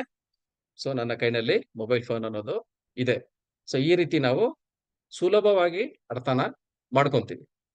ಅದೇ ರೀತಿ ಯಾವಾಗ ಇಡೀ ಒಂದು ಪ್ರಪಂಚ ಇದೆ, ಇಷ್ಟೊಂದು ಅಗಾಧವಾದಂತ ಒಂದು ಪ್ರಪಂಚ ಇದೆ. ಆ ಒಂದು ಪ್ರಪಂಚದಲ್ಲಿ ನಾವು ಜೀವನ ಮಾಡ್ತಾ ಇದ್ದೀವಿ. ಇಂಥ ಒಂದು ದೊಡ್ಡದಾದಂತಹ, ಸುಂದರವಾದಂತಹ, ಎಲ್ಲವನ್ನು ಪರಿಪೂರ್ಣವಾಗಿ ಪರ್ಫೆಕ್ಟ್ ಆಗಿ ನಡೆಯುವಂತಹ ಈ ಒಂದು ಪ್ರಪಂಚ ಇದೆ. ಸೊ ಈ ಒಂದು ಪ್ರಪಂಚನ ನಾವು ಏನ್ ಮಾಡ್ತೀವಿ? ಇದು ಯಾವುದೋ ಯಾರೋ ಒಂದು ವ್ಯಕ್ತಿ ಅಥವಾ ಒಂದು ದೇವರು ಸೃಷ್ಟಿ ಮಾಡಿರೋದಲ್ಲ. ಅದಷ್ಟಕ್ಕದೇ ಅದು ಆಗೋಗಿದೆ ಎನ್ನುವಂತ ಒಂದು ನಿರ್ಧಾರಕ್ಕೆ ನಾವು ಬಂದ್ಬಿಡ್ತೀವಿ. ನಾವು ಓದಿರುವಂತಹ ಆ, ನಮ್ಮ ಶಾಲಾ ಕಾಲೇಜುಗಳಲ್ಲಿ ನಾವು ಏನು ಓದಿದೀವಿ, ಸೃಷ್ಟಿಯ ಹಿಂದೆ ದೇವರು ಇಲ್ಲ ಅನ್ನುವಂತಹ ಥಿಯರಿಗಳೇ ತುಂಬಾನೇ ತುಂಬೋಗಿದೆ. ನಾವು ಓದಿರುವಂತಹ ಪ್ರತಿಯೊಂದು ಶಾಲಾ ಕಾಲೇಜುಗಳಲ್ಲಿ ನಾವೇನೊಂದು ಕ್ಲಾಸ್‌ಗಳಲ್ಲಿ ಓದಿದೀವಿ. ಈ ಒಂದು ತರಗತಿಗಳಲ್ಲಿ ಅವರೆಲ್ಲರೂ ಪ್ರೂವ್ ಮಾಡೋದಕ್ಕೆ ಹೋಗೋದೇನಂತ, ಈ ಸೃಷ್ಟಿಯ ಹಿಂದೆ ಮೂಲತಃ ಅಲ್ಲಿ ಯಾವುದೇ ವ್ಯಕ್ತಿ ಅನ್ನೋರು ಇಲ್ಲ ಅನ್ನೋದನ್ನೇ ಅವರು ಪ್ರೂವ್ ಮಾಡೋದಕ್ಕೆ ಹೋಗ್ತಾರೆ. ಸೊ ನಾವು ಕೇಳಿರುವಂತ ಅನೇಕ ಥಿಯರಿಗಳಲ್ಲಿ ಬಿಗ್ ಬ್ಯಾಂಗ್ ಥಿಯರಿ ಇರ್ಬೋದು, ಡಾರ್ವಿನ್ನನ ಒಂದು ಜೀವ ವಿಕಸನ ಸಿದ್ಧಾಂತ ಇರ್ಬೋದು. ಇವೆಲ್ಲನೂ ನೀವು ಕೂಲಂಕುಷವಾಗಿ ಅನಲೈಸ್ ಮಾಡಿ ನೋಡಿ. ಯಾವಾಗ ಅದಕ್ಕೆ ಒಂದು ಮೂಲಕ್ಕೆ ಹೋಗ್ತೀವಿ, ಸೃಷ್ಟಿ ಯಾವ ರೀತಿ ಆಯ್ತು? ಒಂದು ಒಂದು ಒಂದು ಕಠಿಣವಾದ ಒಂದು ಪರಿಸ್ಥಿತಿನಲ್ಲಿ, ಅತಿಯಾದ ಒಂದು ಉಷ್ಣತೆನಲ್ಲಿ, ಅತಿಯಾದ ಒಂದು ಶಾಖದಲ್ಲಿ, ಒಂದು ಪಾಯಿಂಟ್ ಆಫ್ ಟೈಮ್ ಅಲ್ಲಿ ಒಂದು ಬಿಗ್ ಬ್ಯಾಂಗ್ ಆಯ್ತು. ಆ ಬಿಗ್ ಬ್ಯಾಂಗ್ ಇಂದ ಏನಾಯ್ತು? ಈ ಪ್ರಪಂಚಗಳು ಸೃಷ್ಟಿ ಆಯ್ತು. ಈ ಒಂದು ಪ್ರಪಂಚದಲ್ಲಿ ಜೀವ ಯಾವ ರೀತಿ ಬಂತು? ಇಂಥ ಒಂದು ಅತಿಯಾದ ಒಂದು ಉಷ್ಣತೆ ಸಾಂದ್ರತೆನಲ್ಲಿ ಏನಾಯ್ತು? ಕೆಲವೊಂದು ಕೆಮಿಕಲ್ಸ್ ಎಲ್ಲ ಹತ್ರ ಬಂದು, ಆ ಒಂದು ಕೆಮಿಕಲ್ಸ್ ಜೀವವಾಗಿ ಮಾರ್ಪಾಟಾಯ್ತು. ಸೊ ಈ ಒಂದು ಜೀವ, ಸಣ್ಣ ಜೀವ ದೊಡ್ಡ ಜೀವವಾಗಿ, ಮತ್ತೆ ಇನ್ನೊಂದು ಜೀವವಾಗಿ ಅದೇನಾಯ್ತು? ಅನೇಕ ಸಹಸ್ರ ವರ್ಷಗಳಲ್ಲಿ ಜೀವ ವಿಕಸನ ಅಂದ್ರೆ ಲೈಫ್ ಅನ್ನೋದು ಇವಾಲ್ವ್ ಆಯ್ತು. ಒಂದು ಸ್ಮಾಲ್ ಆಗಿರುವಂತ ಒಂದು ಅಮೀಬಾ, ಎಂಟಮೀಬಾ ಆಗತ್ತೆ. ಅದಾದ್ಮೇಲೆ ನೀರಿನಲ್ಲಿ ವಾಸ ಮಾಡುವಂತ ಸಹಸ್ರ ಪ್ರಾಣಿಗಳಾಗತ್ತೆ. ಅದಾದ್ಮೇಲೆ ನೀರು ಮತ್ತು ನೆಲದಲ್ಲಿ ವಾಸ ಮಾಡುವಂತಹ ಉಭಯವಾಸಿಗಳಾಗತ್ತೆ. ಆಮೇಲೆ ಸರೀಸೃಪ ಆಗತ್ತೆ. ಈ ರೀತಿ ನಾವು ಓದಿದೀವಿ, ನಮ್ಮ ಬಯಾಲಜಿನಲ್ಲೂ ಓದಿದೀವಿ. ಸೊ ಈ ರೀತಿ ಒಂದು ಪ್ರಾಣಿ ಮತ್ತೊಂದು ಪ್ರಾಣಿಯಾಗಿ ವಿಕಸನ ಹೊಂದಿ ಕಡೆಗೆ ನಾವು ಮನುಷ್ಯನು ಸಹ ಈ ರೀತಿ ಸೃಷ್ಟಿಯಾದ. ಈ ಒಂದು ಪ್ರಪಂಚ ಈ ರೀತಿ ಸೃಷ್ಟಿಯಾಗಿದೆ. ಸೊ ಇಂಥ ಒಂದು ಸಿದ್ಧಾಂತಗಳನ್ನ ನಾವು ಓದ್ತಾ ಇದ್ದೀವಿ. ಆದ್ರೆ ನಮ್ಮ ಒಂದು ಜೀವನದಲ್ಲಿ, ಯಾವುದೇ ನಮ್ಮ ಒಂದು ಸಮಾಜದಲ್ಲಿ ಯಾವಾಗ ಒಂದು ಬಾಂಬ್ ಬ್ಲಾಸ್ಟ್ ಆಗುತ್ತೋ, ಅಲ್ಲಿ ಸೃಷ್ಟಿ ಆಯ್ತು ಅನ್ಕೊಳ್ತೀವೋ, ನಾಶ ಆಯ್ತು ಅಂತ ಅನ್ಕೊಳ್ತೀವಿ. ನಮ್ಗೆಲ್ಲರಿಗೂ ಗೊತ್ತಿದೆ, ಯಾವಾಗ ಒಂದು ಬ್ಲಾಸ್ಟ್ ಆಗತ್ತೆ, ಬಿಗ್ ಬ್ಯಾಂಗ್ ಆಗತ್ತೆ, ಅಲ್ಲಿ ಸೃಷ್ಟಿ ಆಗಲ್ಲ, ನಾಶನೇ ಆಗೋದು. ಆಮೇಲೆ ಈ ಒಂದು ಜೀವ ವಿಕಸನದಲ್ಲೂ ಅಷ್ಟೇನೆ, ಭಗವಂತ ಮಾಡಿರುವಂತ ಈ ಒಂದು ಸೃಷ್ಟಿ ಕಾರ್ಯದಲ್ಲಿ ಒಂದೊಂದು ಪ್ರಾಣಿಗೂ ಸಹ, ಒಂದೊಂದು ಇದಕ್ಕೂ ಸಹ ಒಂದು ಏನಿದೆ, ಅದಕ್ಕೆ ಒಂದು ಸಂಬಂಧಗಳಿದೆ, ಲಿಂಕ್ ಅನ್ನೋದು ಇದೆ. ಯಾಕೆಂದ್ರೆ ಭಗವಂತನ ಒಂದು ಸೃಷ್ಟಿ ಕಾರ್ಯ ಆ ರೀತಿ ಇದೆ. ಆದ್ರೆ ಜೀವ ವಿಕಸನ ಸಿದ್ಧಾಂತ ಏನಿದೆ, ಇದರಲ್ಲಿ ನಾವು ತಿಳ್ಕೊಳ್ಳೋ ತರ, ಒಂದು ಜೀವ, ಒಂದು ಪ್ರಾಣಿ ಮತ್ತೊಂದು ಪ್ರಭೇದದ ಒಂದು ಪ್ರಾಣಿಯಾಗಿ ಅದಷ್ಟೇ ವಿಕಸನ ಆಗ್ತಾ ಇದೆ ಅಂದ್ರೆ, ಸೊ ಕೊನೆಗೆ ನಾವಂತ ಜನರಲ್ ಆಗಿ ಯೋಚನೆ ಮಾಡ್ರೆ ಏನಂತ ತಿಳ್ಕೊಂತೀವಿ? ಮಂಗನಿಂದ ಮಾನವನು ಬಂದ. ಅದರ ಹಿಂದೆಗಳೇ ಅನೇಕ ಪ್ರಾಣಿಗಳಿತ್ತು, ವಿಕಸನ ಆಯ್ತು, ಕಡೆಗೆ ಮಂಗನಿಂದ ಮಾನವನು ಬಂದ ಅಂತ ನಾವು ಯೋಚನೆ ಮಾಡಿದೀವಿ. ಅನೇಕ ಚಿತ್ರಗಳನ್ನು ಸಹ ನೀವು ನೋಡಿರ್ತೀರ. ಯಾವ ರೀತಿ ಒಂದು ಮಂಗ ಇರುತ್ತೆ, ಚಿಂಪಾಂಜಿ, ಗೋರಿಲ್ಲಾ ಈ ರೀತಿ ವಿಕಸನ ಹೊಂದಿ ನಾವು ಆಮೇಲೆ ಏಪ್ ಆಯ್ತು, ಆಮೇಲೆ ಹ್ಯೂಮನ್ ಆಯ್ತು ಅಂತ ನಾವು ಅನೇಕ ಚಿತ್ರಗಳನ್ನು ಸಹ ನಾವು ನೋಡಿದೀವಿ. ನಮ್ಮ ಒಂದು ಪ್ರಶ್ನೆ ಇಷ್ಟೇನೆ, ಮಂಗನಿಂದ ಮಾನವ ಆದರೆ ಈಗಲೂ ಸಹ ಮಂಗಗಳು, ಚಿಂಪಾಂಜಿಗಳು, ಗೋರಿಲ್ಲಗಳು ಈ ಒಂದು ಸೃಷ್ಟಿನಲ್ಲಿ ಏಕಿದೆ? ಎಲ್ಲಾ ಜೀವಗಳು ವಿಕಸನ ಒಂದು ಮನುಷ್ಯರೇ ಆಗ್ಬೇಕಾಗಿತ್ತು ತಾನೆ ಈ ಒಂದು ಪಾಯಿಂಟ್ ಆಫ್ ಟೈಮ್ ಅಲ್ಲಿ. ಎಷ್ಟೋ ಮಿಲಿಯನ್ ಬಿಲಿಯನ್ಸ್ ಆಫ್ ಇಯರ್ಸ್ ಆಗೋಗಿದೆ ಈ ಸೃಷ್ಟಿಯಾಗಿ, ಬಿಗ್ ಬ್ಯಾಂಗ್ ಆಗಿ. ಎಲ್ಲಾ ಜೀವಗಳು ಮುಂದಕ್ಕೆ ವಿಕಸನ ಹೊಂದಿ ಏನಾಗ್ಬೇಕಾಗಿತ್ತು? ಮನುಷ್ಯರೇ ಆಗಿರ್ಬೇಕಾಗಿತ್ತು. ಮಂಗಗಳ ಅಸ್ತಿತ್ವ ಈ ಒಂದು ಸೃಷ್ಟಿನಲ್ಲಿ ಇರ್ಲೇಬಾರ್ದಾಗಿತ್ತು. ಆದ್ರೆ ಈಗಲೂ ಸಹ ಅಮೀಬಾನೂ ಇದೆ, ಎಂಟಮೀಬಾನೂ ಇದೆ, ಫಿಶು ಇದೆ, ಎಲ್ಲಾ ಪ್ರಾಣಿಗಳು ಇದೆ. ಎಲ್ಲಾ ಪ್ರಾಣಿಗಳು ನಮ್ಮ ಜೊತೆ ಸೈಮಲ್ಟೇನಿಯಸ್ ಆಗಿ ಸಮಾನಾಂತರವಾಗಿ ಜೀವನನ ಮಾಡ್ತಾ ಇದೆ. ಒಂದು ಜೀವ ಒಂದು ಜೀವದ ಪ್ರಭೇದ ಇನ್ನೊಂದು ಜೀವದ ಪ್ರಭೇದಕ್ಕೆ ವಿಕಸನ ಹೊಂದಿದ್ರೆ ಅದರ ಅಸ್ತಿತ್ವನೇ ಇರ್ಲೇಬಾರ್ದಾಗಿತ್ತು. ಸೊ ಇದರಿಂದನೂ ನಮ್ಗೆ ಈಸಿಯಾಗಿ ಗೊತ್ತಾಗತ್ತೆ, ಇದರ ಹಿಂದೆ ಇರೋದು ಇಂತಹ ಥಿಯರಿಗಳಲ್ಲ. ಇದರ ಹಿಂದೆ ಇರೋದು ಯಾರು? ಒಬ್ಬ ಸೃಷ್ಟಿಕರ್ತ ಅನ್ನೋನು ಇದಾನೆ. ಯಾವ ರೀತಿ ನಾವ್ ಏನೇ ಒಂದು ಮೊಬೈಲು ಏನೇ ತಗೊಂಡ್ರು ಇದರ ಹಿಂದೆಗಡೆ ಒಬ್ಬ ಮ್ಯಾನುಫ್ಯಾಕ್ಚರ್ ಇದಾನೋ, ಅದೇ ರೀತಿ ಈ ಒಂದು ಪ್ರಪಂಚದ ಹಿಂದೆ, ಇಷ್ಟೊಂದು ಸುಂದರವಾದಂತಹ ಒಂದು ಪ್ರಪಂಚದ ಹಿಂದೆನೂ ಸಹ ಏನಾಗಿದ್ದಾನೆ? ಒಬ್ಬ ಸೃಷ್ಟಿಕರ್ತ ಅನ್ನೋನು ಇರ್ಲೇಬೇಕು ಅಂತ ನಮಗೆ ಈಸಿಯಾಗಿ ನಾವು ತಿಳ್ಕೊಬಹುದು. ಈಗ ನೀವು ಈ ಒಂದು ಸುಂದರವಾದಂತಹ ಒಂದು ಪ್ರಕೃತಿನ ನೋಡಿ. ಎಂತ ಒಂದು ಸುಂದರವಾದಂತ ಒಂದು ಸೂರ್ಯೋದಯ ಆಗತ್ತೆ, ಸೂರ್ಯಾಸ್ತ ಆಗತ್ತೆ, ಅನೇಕ ಬೆಟ್ಟ ಗುಡ್ಡಗಳು, ನಮ್ಮ ಒಂದು ಪ್ರಕೃತಿಯ ಸೌಂದರ್ಯ ಎಷ್ಟು ತುಂಬಾ ಚೆನ್ನಾಗಿರುತ್ತೆ. ಸೊ ಯೂಶಲಿ ನಾವು ಯಾವ್ದನ ಒಂದು ಸುಂದರವಾದಂತ ಒಂದು ಚಿತ್ರಕಲೆಯನ್ನ ನೋಡಿದ್ರೆ ಆಹಾ ಎಷ್ಟು ತುಂಬಾ ಚೆನ್ನಾಗಿದೆ. ಸೊ ಇದನ್ನ ಬಿಡಿಸಿದವ್ರು ಯಾರು ಅಂತ ನಾವು ಯೂಶಲಿ ಕೇಳ್ತೀವಿ. ಅದೇ ಈ ನಮ್ಮ ನಿಜವಾದ ಒಂದು ಈ ಒಂದು ಪ್ರಕೃತಿ ಸೌಂದರ್ಯ, ಈ ಒಂದು ಪ್ರಪಂಚ ಇಷ್ಟೊಂದು ಪರ್ಫೆಕ್ಟ್ ಆಗಿ ನಡೀತಾ ಇರುವಂತ ಒಂದು ಸಿಸ್ಟಮ್, ಇದನ್ನೆಲ್ಲ ನಾವೇನ್ ಅನ್ಕೊಂಡ್ಬಿಡ್ತೀವಿ, ಇದು ಹಾಗೆ ಆಗೋಯ್ತು, ನಮಗ್ ಗೊತ್ತಿಲ್ಲ, ಆಕ್ಸಿಡೆಂಟಲಿ ಅದಷ್ಟಕದೇ ಆಗೋಯ್ತು ಅಂತ ಇಲ್ಲಾಜಿಕಲ್ ಆಗಿರೋಂತ ಒಂದು ಸಿದ್ಧಾಂತನೂ ಸಹ ನಾವು ಒಪ್ಕೊಂಡು ಮುಂದಕ್ಕೆ ಹೋಗ್ಬಿಡ್ತೀವಿ. ಸೊ ಇದರಿಂದನೇ ನಮಗೆ ಗೊತ್ತಾಗತ್ತೆ ಯಾವ ರೀತಿ ಒಬ್ಬ ಒಂದು ಚಿತ್ರಕಲೆಯ ಹಿಂದೆ ಒಬ್ಬ ಚಿತ್ರಕಾರ ಇದಾನೋ, ಅದೇ ರೀತಿ ಇಷ್ಟೊಂದು ಸುಂದರವಾದಂತ ಒಂದು ಪ್ರಕೃತಿಯ ಹಿಂದೆ, ಇಂಥ ಒಂದು ಸುಂದರವಾದಂತ ಒಂದು ಸೂರ್ಯೋದಯದ ಚಂದ್ರೋದಯದ ಒಂದು ಹಿಂದೆ, ಅದರ ಹಿಂದೆನೂ ಸಹ ಯಾರಿದಾನೆ? ಒಬ್ಬ ಕಲೆಗಾರ ಅನ್ನೋನು ಇದಾನೆ. ಸೊ ಅವನೇ ಭಗವಂತ. ಆ ಕಲಾಕಾರನೇ ಯಾರು? ಆ ಒಂದು ಭಗವಂತ. ನಮ್ಮ ಶಾಸ್ತ್ರಗಳು ಎಲ್ಲಾನು ಹೇಳುತ್ತೆ, ಶ್ರೀ ಕೃಷ್ಣನೇ ಈ ಒಂದು ಸಮಸ್ತ ಸೃಷ್ಟಿಯ ದೇವೋತ್ತಮ ಪರಮ ಪುರುಷ ಅಂತ. ಸೊ ಇದನ್ನ ನಾವು ತಿಳ್ಕೋಬೇಕು ಅಂದ್ರೆ ನಮ್ಮ ಒಂದು ಶ್ರೀಮದ್ ಭಾಗವತದಲ್ಲೂ ಸಹ ಇದಕ್ಕೆ ಅನೇಕ ನಿದರ್ಶನಗಳಿದೆ. ನಮ್ಮ ಶಾಸ್ತ್ರಗಳಲ್ಲೂ ಸಹ ಅನೇಕ ನಿದರ್ಶನಗಳಿದೆ. ಸಾಕ್ಷಾತ್ ಬ್ರಹ್ಮದೇವರು ಸಹ ಬ್ರಹ್ಮ ಸಂಹಿತೆನಲ್ಲಿ ಏನ್ ಹೇಳಿದ್ದಾರೆ? ಈಶ್ವರ ಪರಮ ಕೃಷ್ಣ ಸಚ್ಚಿದಾನಂದ ವಿಗ್ರಹ ಅನಾದಿರಾದಿರ್ ಗೋವಿಂದ ಸರ್ವ ಕಾರಣ ಕಾರಣಂ. ಅಂದ್ರೆ ದೇವೋತ್ತಮ ಪರಮ ಪುರುಷನಾದಂತಹ ಶ್ರೀ ಕೃಷ್ಣ ಅವನು ಏನಂತ ಕರೀತಾರೆ? ಗೋವಿಂದ ಅಂತ ಕರೀತಾರೆ. ಅವನು ಯಾವ ರೀತಿ? ಸಚ್ಚಿತ್ ಆನಂದದ ವಿಗ್ರಹ. ಸತ್ ಅಂದ್ರೆ ಏನ್ ಹೇಳಿ? ಯಾವಾಗ್ಲೂ ಶಾಶ್ವತವಾಗಿರುವಂತವ್ರು. ಚಿತ್ ಅಂದ್ರೆ ಸಂಪೂರ್ಣವಾಗಿ ಜ್ಞಾನದಿಂದ ತುಂಬಿರುವಂತವ್ರು. ಆನಂದ ಯಾವಾಗ್ಲೂ ಆನಂದದಿಂದ ತುಂಬಿರುವಂತಹ ಆಧ್ಯಾತ್ಮಿಕ ಶರೀರನ ಅವರು ಹೊಂದಿದ್ದಾರೆ. ಅವರೇ ಎಲ್ಲದರ ಮೂಲ, ಸರ್ವ ಕಾರಣ ಕಾರಣಂ. ಅನಾದಿರಾದಿರ್ ಗೋವಿಂದ, ಎಲ್ಲದರ ಒಂದು ಮೂಲ ಯಾರು? ಆ ಒಂದು ಗೋವಿಂದ. ಮತ್ತವರು ಎಲ್ಲಾ ಕಾರಣಗಳ ಕಾರಣಕರ್ತ ಆ ಒಂದು ದೇವೋತ್ತಮ ಪರಮ ಪುರುಷನಾದಂತಹ ಕೃಷ್ಣ. ಸೊ ಅದೇ ರೀತಿ ಶ್ರೀಮದ್ ಭಾಗವತಮಲ್ಲೂ ಸಹ ಇದರ ಒಂದು ನಿದರ್ಶನ ಇದೆ. ಏತೆ ಚಾಂಶಕಲಾ ಪುಂಸಃ ಕೃಷ್ಣಸ್ತು ಭಗವಾನ್ ಸ್ವಯಂ ಇಂದ್ರಾರಿ ವ್ಯಾಕುಲಂ ಲೋಕಂ ಮೃಡಯಂತಿ ಯುಗೆ ಯುಗೆ.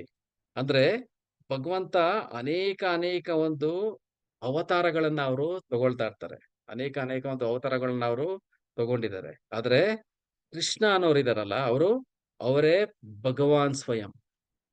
ಸೊ ಇದನ್ನ ಈವನ್ ಇಂದ್ರ ಎಲ್ಲ ಒಂದು ಇವ್ರು ಸಾರಿ ಹೇಳ್ತಾ ಇದಾರೆ ಏನಂತ? ಶ್ರೀ ಕೃಷ್ಣನೇ ಮೂಲತಃ ಆಗಿರುವಂತ ಒಂದು ದೇವೋತ್ತಮ ಪರಮ ಪುರುಷ ಅಂತ ಇಲ್ಲಿ ಹೇಳ್ತಾ ಇದ್ದಾರೆ. ಸೊ ಇದನ್ನ ಇನ್ನೂ ಚೆನ್ನಾಗಿ ಅರ್ಥ ಮಾಡ್ಕೋಬೇಕು ಅಂದ್ರೆ ಸೊ ಭಗವಂತ ನಿಮ್ಮ ಒಂದು ಈ ಒಂದು ಅವನ ಒಂದು ಅಸ್ತಿತ್ವ ಇದನ್ನ ಇನ್ನೂ ಕೂಲಂಕುಷವಾಗಿ ನಾವು ಅರ್ಥ ಮಾಡ್ಕೋಬೇಕು ಅಂದ್ರೆ, ಸೊ ಈಗಿನ ಒಂದು ಸರ್ಕಾರ ಯಾವ ರೀತಿ ಇದೆ, ನಮ್ಮ ಒಂದು ದೇಶದ ಒಂದು ಸಂವಿಧಾನ, ಈ ದೇಶದಲ್ಲಿರುವಂತ ಒಂದು ಪ್ರಧಾನ ಮಂತ್ರಿ ಅನ್ನೋರು ಇದ್ದಾರೆ. ಈ ಒಂದು ಪ್ರಧಾನ ಮಂತ್ರಿ ಜೊತೆನಲ್ಲಿ ಏನಿದೆ, ಈ ದೇಶವನ್ನ ಆಡಳಿತವನ್ನ ಚೆನ್ನಾಗಿ ಮಾಡೋದಕ್ಕೋಸ್ಕರ ಒಂದು ಮಂತ್ರಿ ಮಂಡಲನು ಸಹ ಇದೆ.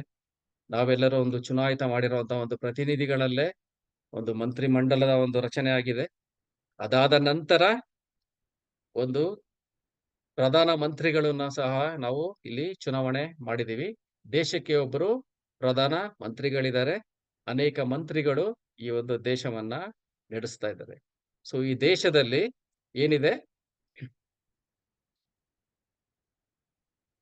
ಅವನ ಒಂದು ಕಾನೂನು ಅನ್ನೋದು ಇದೆ.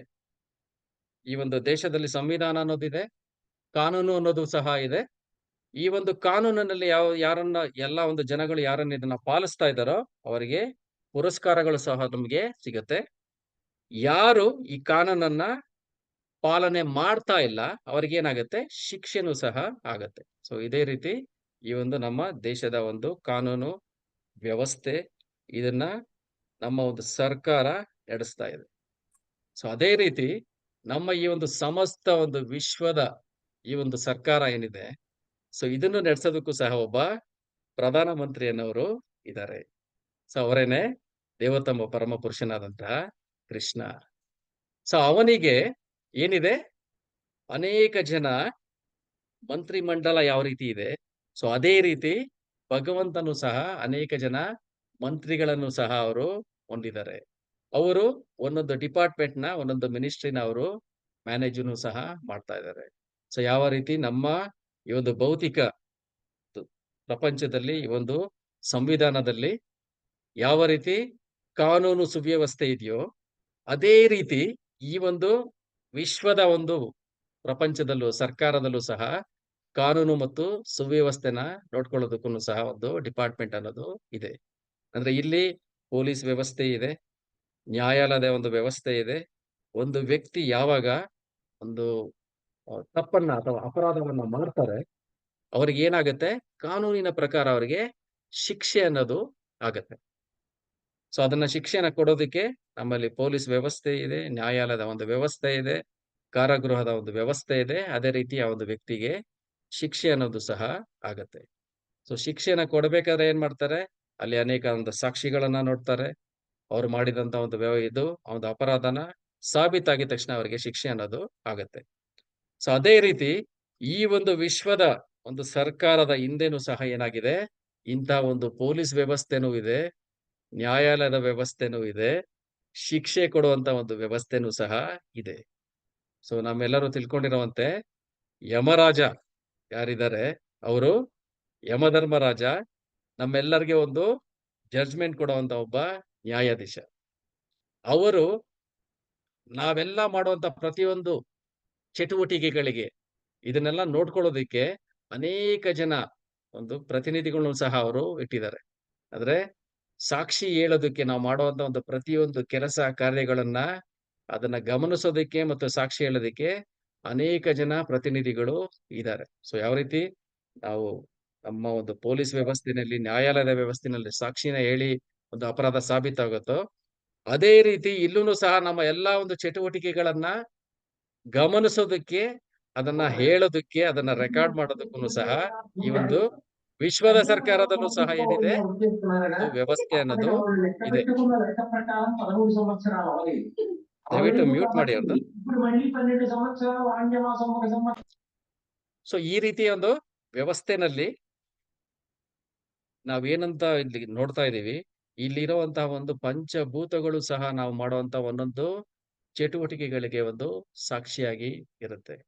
ಇಲ್ಲಿರುವಂತಹ ಒಂದು ಗ್ರಹಗಳು ಸಹ ನಮಗೆ ನಾವು ಮಾಡುವಂತಹ ಒಂದು ಚಟುವಟಿಕೆಗಳಿಗೆ ಸಾಕ್ಷಿಯಾಗಿ ನಮ್ಮ ಮುಂದೆ ಇದೆ. ಇವನ್ ಭಗವಂತ ಪರಮಾತ್ಮನಾಗೂ ಸಹ ನಮ್ಮ ಹೃದಯದಲ್ಲಿ ನೆಲೆಸಿದಾನೆ. ಅವರು ಸಹ ನಾವು ಮಾಡುವಂತ ಪ್ರತಿಯೊಂದು ಚಟುವಟಿಕೆಗಳನ್ನ ಅವರು ನೋಡ್ತಾ ಇದ್ದಾರೆ. ಅಂದ್ರೆ ಭೌತಿಕ ಪ್ರಪಂಚದಲ್ಲಿರುವಂತ ಕಾನೂನು ವ್ಯವಸ್ಥೆನಲ್ಲಿ ನಾವು ತಪ್ಪು ಮಾಡಿ ತಪ್ಪಿಸ್ಕೊಳ್ಳುವಂತ ಒಂದು ಪ್ರಯತ್ನ ನಾವು ಮಾಡಬಹುದು. ಆದ್ರೆ ಭಗವಂತನ ಒಂದು ಕಾನೂನು ವ್ಯವಸ್ಥೆನಲ್ಲಿ ನಾವು ಏನೇ ಮಾಡಿದ್ರು ಸಹ ಅದಕ್ಕೆ ಒಂದು ಸಮನಾದ ಮತ್ತು ವಿರುದ್ಧವಾದಂತ ಒಂದು ಪ್ರತಿಕ್ರಿಯೆ ಅಥವಾ ಒಂದು ಅಪರಾಧ ಮಾಡಿದ್ರೆ ಅದಕ್ಕೆ ತಕ್ಕನಾದ ಒಂದು ಶಿಕ್ಷೆ ಕೊಡುವಂತ ಒಂದು ವ್ಯವಸ್ಥೆ ಭಗವಂತನ ಒಂದು ಸರ್ಕಾರದಲ್ಲಿ ಇದೆ. ಅಲ್ಲಿಂದ ನಾವು ತಪ್ಪಿಸ್ಕೊಳ್ಳೋದಕ್ಕೆ ಸಾಧ್ಯ ಇಲ್ವೇ ಇಲ್ಲ. ಸೊ ಅಂತ ಒಂದು ಸುಂದರವಾದಂತ ಒಂದು ಈ ಒಂದು ಇಡೀ ಪ್ರಪಂಚನವನ್ನ ನಿಯಂತ್ರಣ ಮಾಡುವಂತಹ ಒಂದು ವ್ಯವಸ್ಥೆನ ಭಗವಂತ ಇಲ್ಲಿ ಮಾಡಿ ಇಟ್ಟಿದ್ದಾರೆ. ಸೊ ಇದು ನಮ್ಮ ಕಣ್ಣ ಮುಂದೆ ಇದೆ. ನಾವು ಯಾವ ರೀತಿ ನಮ್ಮ ಒಂದು ಶಾಲಾ ಕಾಲೇಜುಗಳಲ್ಲಿ ಏನು ಓದಿದೀವಿ, ನ್ಯೂಟನ್ನನ 3ನೇ ನಿಯಮ, for every action there'll be equal and opposite reaction. ಹೌದು ತಾನೆ? ಸೊ ಅದೇ ರೀತಿನೇ ನಾವು ಮಾಡುವಂತ ಒಂದು ಪ್ರತಿಯೊಂದು ಕ್ರಿಯೆಗೂ ಏನಾಗಿರುತ್ತೆ, ಅದಕ್ಕೆ ಸಮನಾದ ಮತ್ತು ವಿರುದ್ಧವಾದಂತ ಒಂದು ಪ್ರತಿಕ್ರಿಯೆ ಅನ್ನೋದು ಇದ್ದೇ ಇರುತ್ತೆ. ಈ ಒಂದು ಸೃಷ್ಟಿನಲ್ಲಿರುವಂತ ನಿಯಮನೇ ಆ ರೀತಿ ಇದೆ. ನೀವು ಯಾವಾಗ ಒಂದು ಚೆಂಡನ್ನ ತಗೊಂಡು ಗೋಡೆ ಮೇಲೆ ಹೊಡಿತೀರಾ, ನಾವು ಎಷ್ಟು ವೇಗವಾಗಿ ಅದನ್ನ ಎಸಿತೀವೋ ಅಷ್ಟೇ ವೇಗವಾಗಿ ವಿರುದ್ಧ ದಿಕ್ಕಿನಲ್ಲಿ ಅದು ವಾಪಸ್ಸು ನಮಗೆ ಬಂದು ಹೊಡೆಯುತ್ತೆ. ನೀವು ನೋಡಿ, ಇಲ್ಲಿರುವಂತ ಒಂದು ಪ್ರತಿಯೊಂದು ನಿಯಮಗಳು ಅದು ಕ್ರಮಬದ್ಧವಾಗಿಯೇ ನಡೆಯುತ್ತೆ. ಒಂದು ದಿನ ನಾನು ಇಂಥ ಒಂದು ಸ್ಪೀಡಲ್ಲಿ ಇಂಥ ಒಂದು ಫೋರ್ಸ್ ಯೂಸ್ ಮಾಡಿ ಒಂದು ಇಷ್ಟು ವೆಯ್ಟ್ ಇರುವಂತ ಒಂದು ವಸ್ತುನ ಒಂದು ಸ್ಥಳದಿಂದ ಇನ್ನೊಂದು ಸ್ಥಳಕ್ಕೆ ಎಸೆದ್ರೆ ಅದು ಎಷ್ಟು ದೂರದಲ್ಲಿ ಹೋಗಿ ಬೀಳುತ್ತೋ, ಅದು ಈವನ್ ಪ್ರತಿಯೊಂದು ಸಾರಿ ನಾನು ಪ್ರತಿಯೊಂದು ದಿನ ಅದನ್ನ ರಿಪೀಟ್ ಮಾಡಿದ್ರು ಅದೇ ಅಷ್ಟೇ ದೂರ ಹೋಗಿ ಅದು ಬೀಳುತ್ತೆ. ಯಾಕೆ ಹೇಳಿ? ಇದನ್ನೆಲ್ಲ ಹಿಂದೆಗಡೆ ಏನಿದೆ, ಒಂದು ನಿಯಮ ಅನ್ನೋದಿದೆ. ಅದರ ಪ್ರಕಾರನೇ ಈ ಒಂದು ವ್ಯವಸ್ಥೆ ಅನ್ನೋದು ನಡೀತಾ ಇದೆ. ಸೊ ಯಾವಾಗ ನಾವು ಇಂಥ ಒಂದು ನಿಯಮ, ಇಂಥ ಒಂದು ವ್ಯವಸ್ಥೆ ಅಂತ ಮಾತಾಡ್ತೀವಿ, ಇದರ ಹಿಂದೆಗಡೆ ಯಾರಿರ್ಬೇಕು ಹೇಳಿ? ಒಬ್ಬ ನಿಯಂತ್ರಕ ಅನ್ನೋನು ಇರ್ಲೇಬೇಕು. ಆ ನಿಯಂತ್ರಕನೇ ಯಾರು? ಆ ಒಂದು ಭಗವಂತ. ಸೊ ಅವನ ಒಂದು ನಿಯಂತ್ರಣದಲ್ಲಿ ಇವೆಲ್ಲ ನಡೀತಾ ಇದೆ. ಅವನ ಒಂದು ಇಂಥ ಸುಂದರವಾದ ಒಂದು ವ್ಯವಸ್ಥೆ ಇರೋದ್ರಿಂದನೇ ಏನಾಗ್ತಾ ಇದೆ, ನಾವು ಈಗಲೂ ಸಹ ಕುತ್ಕೊಂಡು ನಾವು ಯೋಚನೆ ಮಾಡ್ಬೋದು ಅಥವಾ ಕ್ಯಾಲ್ಕುಲೇಟ್ ಮಾಡಿ ಹೇಳ್ಬೋದು. ಇನ್ನು 1 ವರ್ಷ ಆದ್ಮೇಲೆ ಅಥವಾ 10 ವರ್ಷ ಆದ್ಮೇಲೆ ಇಂದ ಒಂದು 100 ವರ್ಷಗಳಾದ್ಮೇಲೆ ಯಾವ ಒಂದು ಸಮಯದಲ್ಲಿ ಸೂರ್ಯೋದಯ ಆಗತ್ತೆ ಅನ್ನೋದನ್ನ ನಾವು ಕ್ಲಿಯರ್ ಆಗಿ ಕ್ಯಾಲ್ಕುಲೇಟ್ ಮಾಡಿ ಹೇಳ್ಬೋದು. ಅಂತ ಒಂದು ಸುಂದರವಾದಂತ ಒಂದು ನಿಯಂತ್ರಣ ವ್ಯವಸ್ಥೆ ಈ ಒಂದು ಪ್ರಪಂಚದಲ್ಲಿ ಭಗವಂತ ಸೃಷ್ಟಿ ಮಾಡಿ ಇಟ್ಟಿದ್ದಾನೆ. ಸೊ ಇದರಿಂದನೇ ನಮಗೆ ಗೊತ್ತಾಗುತ್ತೆ, ಇಷ್ಟೊಂದು ಸುಂದರವಾದಂತ ಒಂದು ವ್ಯವಸ್ಥೆಯ ಹಿಂದೆಗಡೆ ಒಬ್ಬ ವ್ಯವಸ್ಥಾಪಕ ಅನ್ನೋನು ಇರ್ಲೇಬೇಕು ಅಂತ. ಸೊ ಅವನೇ ಆ ಒಂದು ಭಗವಂತ. ಸೊ ಇವೆಲ್ಲದ್ರಿಂದ ನಾವು ಸರಿಯಾಗಿ ತಿಳ್ಕೋಬಹುದು, ಇದರ ಹಿಂದೆ ಏನೋ ಒಂದು ಆಕ್ಸಿಡೆಂಟಲ್ ಆಗಿ ಆಗಿಲ್ಲ. ಈ ಒಂದು ಸೃಷ್ಟಿ ಕಾರ್ಯ ಆಕ್ಸಿಡೆಂಟಲ್ ಆಗಿ ಆಗಿಲ್ಲ.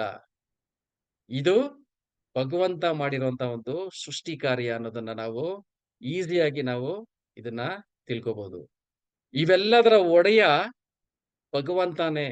ಯಾವಾಗ ನಾನು ಒಂದು ಒಂದು ಮನೇನ ನೋಡ್ತೀನಿ, ಒಂದು ಸುಂದರವಾಗಿರುವಂತ ಒಂದು ದೊಡ್ಡ ಬಿಲ್ಡಿಂಗ್ ನ ನೋಡ್ತೀನಿ, ಯೂಶಲಿ ಅದಕ್ಕೆ ಯಾರು ಇರ್ತಾರೆ ಹೇಳಿ? ಒಬ್ಬ ಓನರ್ ಅನ್ನೋನು ಇದ್ದೇ ಇರ್ತಾನೆ. ಸೊ ಇಷ್ಟು ದೊಡ್ಡದಾದಂತ ಒಂದು ಸುಂದರವಾದಂತ ಎಲ್ಲವೂ ವ್ಯವಸ್ಥಿತವಾಗಿರುವಂತ ಒಂದು ಈ ಒಂದು ಪ್ರಪಂಚ ಇದೆ. ಇದಕ್ಕೆ ಯಾರೂ ಓನರ್ ಇಲ್ಲ ಅಂತ ಹೇಳೋದು ಯಾಕೆ ಸಾಧ್ಯ? ಸೊ ಇದಕ್ಕೂ ಸಹ ಒಬ್ಬ ಓನರ್ ಅನ್ನೋನು ಇರ್ಲೇಬೇಕು ತಾನೆ. ಅವನೇ ಭಗವಂತ. ಸೊ ಈ ರೀತಿ ನಾವು ಅನೇಕ ನಿದರ್ಶನಗಳಿಂದ ನಾವು ತಿಳ್ಕೋಬಹುದು ಭಗವಂತ ಅನ್ನೋನು ಇದ್ದೇ ಇದ್ದಾನೆ ಅಂತ. ಇದನ್ನ ಒಂದು ಜೋಕಾಗಿ ಹೇಳ್ಬೇಕು ಅಂದ್ರೆ ಒಂದು ಸ್ಮಾಲ್ ಉದಾಹರಣೆಯಾಗಿ ನೀವೆಲ್ಲರೂ ಕೇಳಿರ್ತೀರಾ, ಇನ್ನೊಂದ್ಸತಿ ಹೇಳೋದಕ್ಕೆ ನಾನು ಪ್ರಯತ್ನ ಪಡ್ತಾ ಇದ್ದೀನಿ. ಯೂಶಲಿ ನಾವು ಯಾವಾಗ ಕ್ಷೌರಿಕನ ಹತ್ರಕ್ಕೆ ಹೋಗ್ತೀವಿ, ಅಂದ್ರೆ ನಮ್ಮ ಕೂದಲನ್ನ ಕಟ್ ಮಾಡ್ಸೋದಕ್ಕೆ ಯಾವಾಗ ನಾವು ಕ್ಷೌರಿಕನ ಹತ್ರಕ್ಕೆ ಹೋಗ್ತೀವಿ, ಹೋದಾಗ ಅವರು ಅನೇಕ ವಿಷಯಗಳ ಬಗ್ಗೆ ಅಲ್ಲಿ ಚರ್ಚೆಗಳು ನಡೀತಾ ಇರತ್ತೆ. ಅನೇಕ ಒಂದು ವಿಷಯಗಳ ಬಗ್ಗೆ ನಾವು ಮಾತಾಡ್ತಾ ಇರ್ತೀವಿ. ಸೊ ಒಂದು ದಿನ ಈ ರೀತಿ ಯಾವಾಗ ಅವ್ರು ಹೋಗಿರ್ತಾರೆ, ಒಬ್ಬ ವ್ಯಕ್ತಿ ಕ್ಷೌರಿಕನ ಹತ್ರಕ್ಕೆ ಹೋಗಿರ್ತಾರೆ.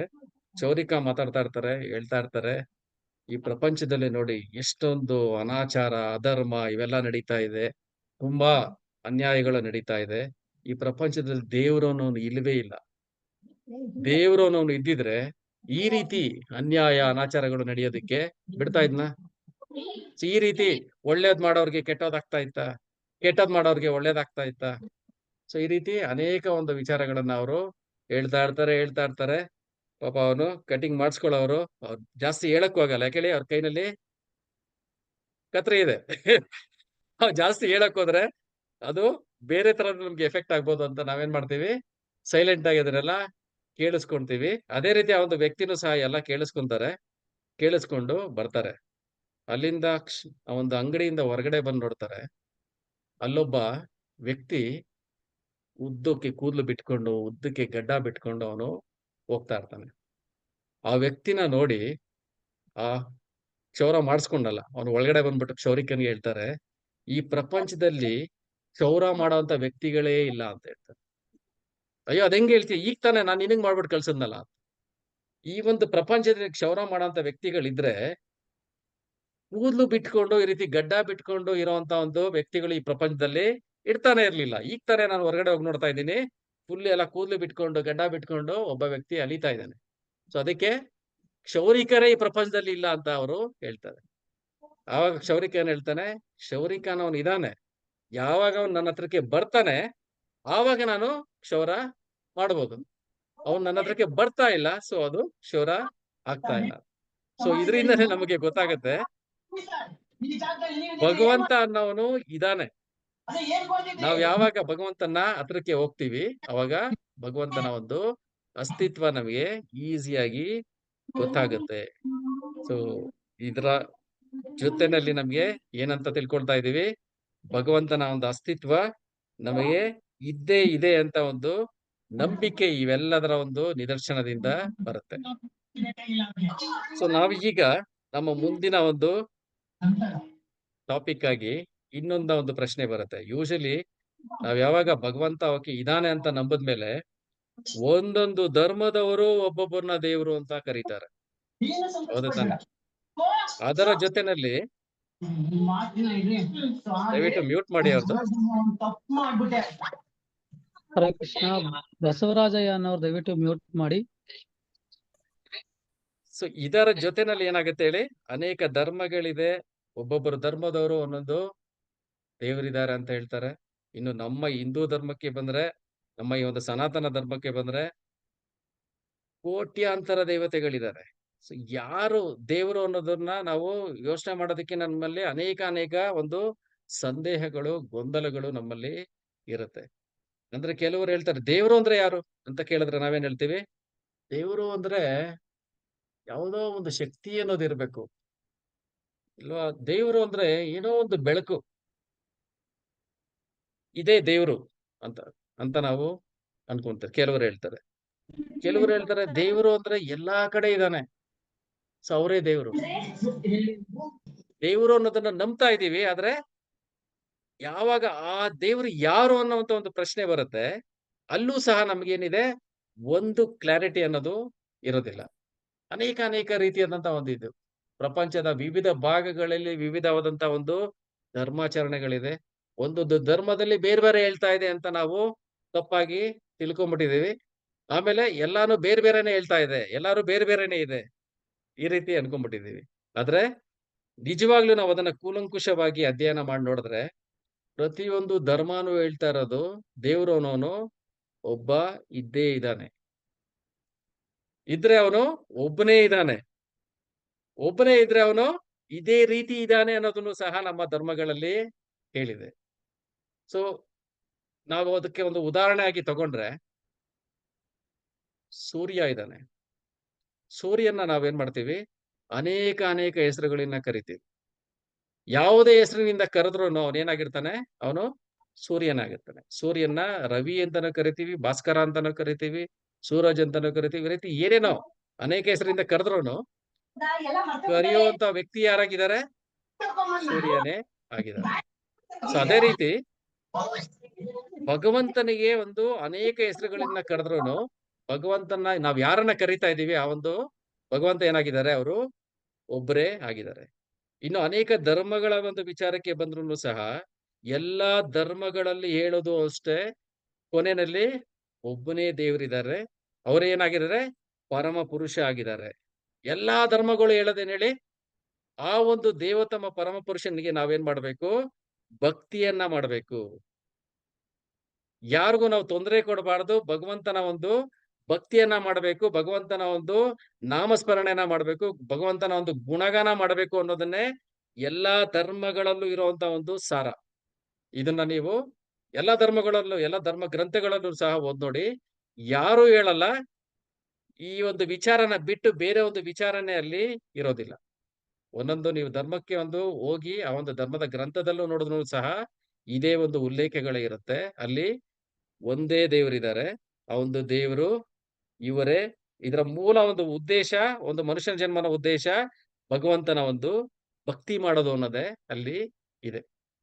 ಸೊ ಇಲ್ಲಿ ನಮ್ಮ ಒಂದು ಸನಾತನ ಧರ್ಮವಾದಂತ ಒಂದು ನಮ್ಮ ಶಾಸ್ತ್ರಗಳಲ್ಲಿ ಭಗವಂತನ ಒಂದು ಸಾಕ್ಷಾತ್ಕಾರ ಅಥವಾ ಒಂದು ಅಸ್ತಿತ್ವನ 3 ವಿಧಗಳಲ್ಲಿ ನಾವು ತಿಳ್ಕೋಬಹುದು ಅಂತ ಇದೆ.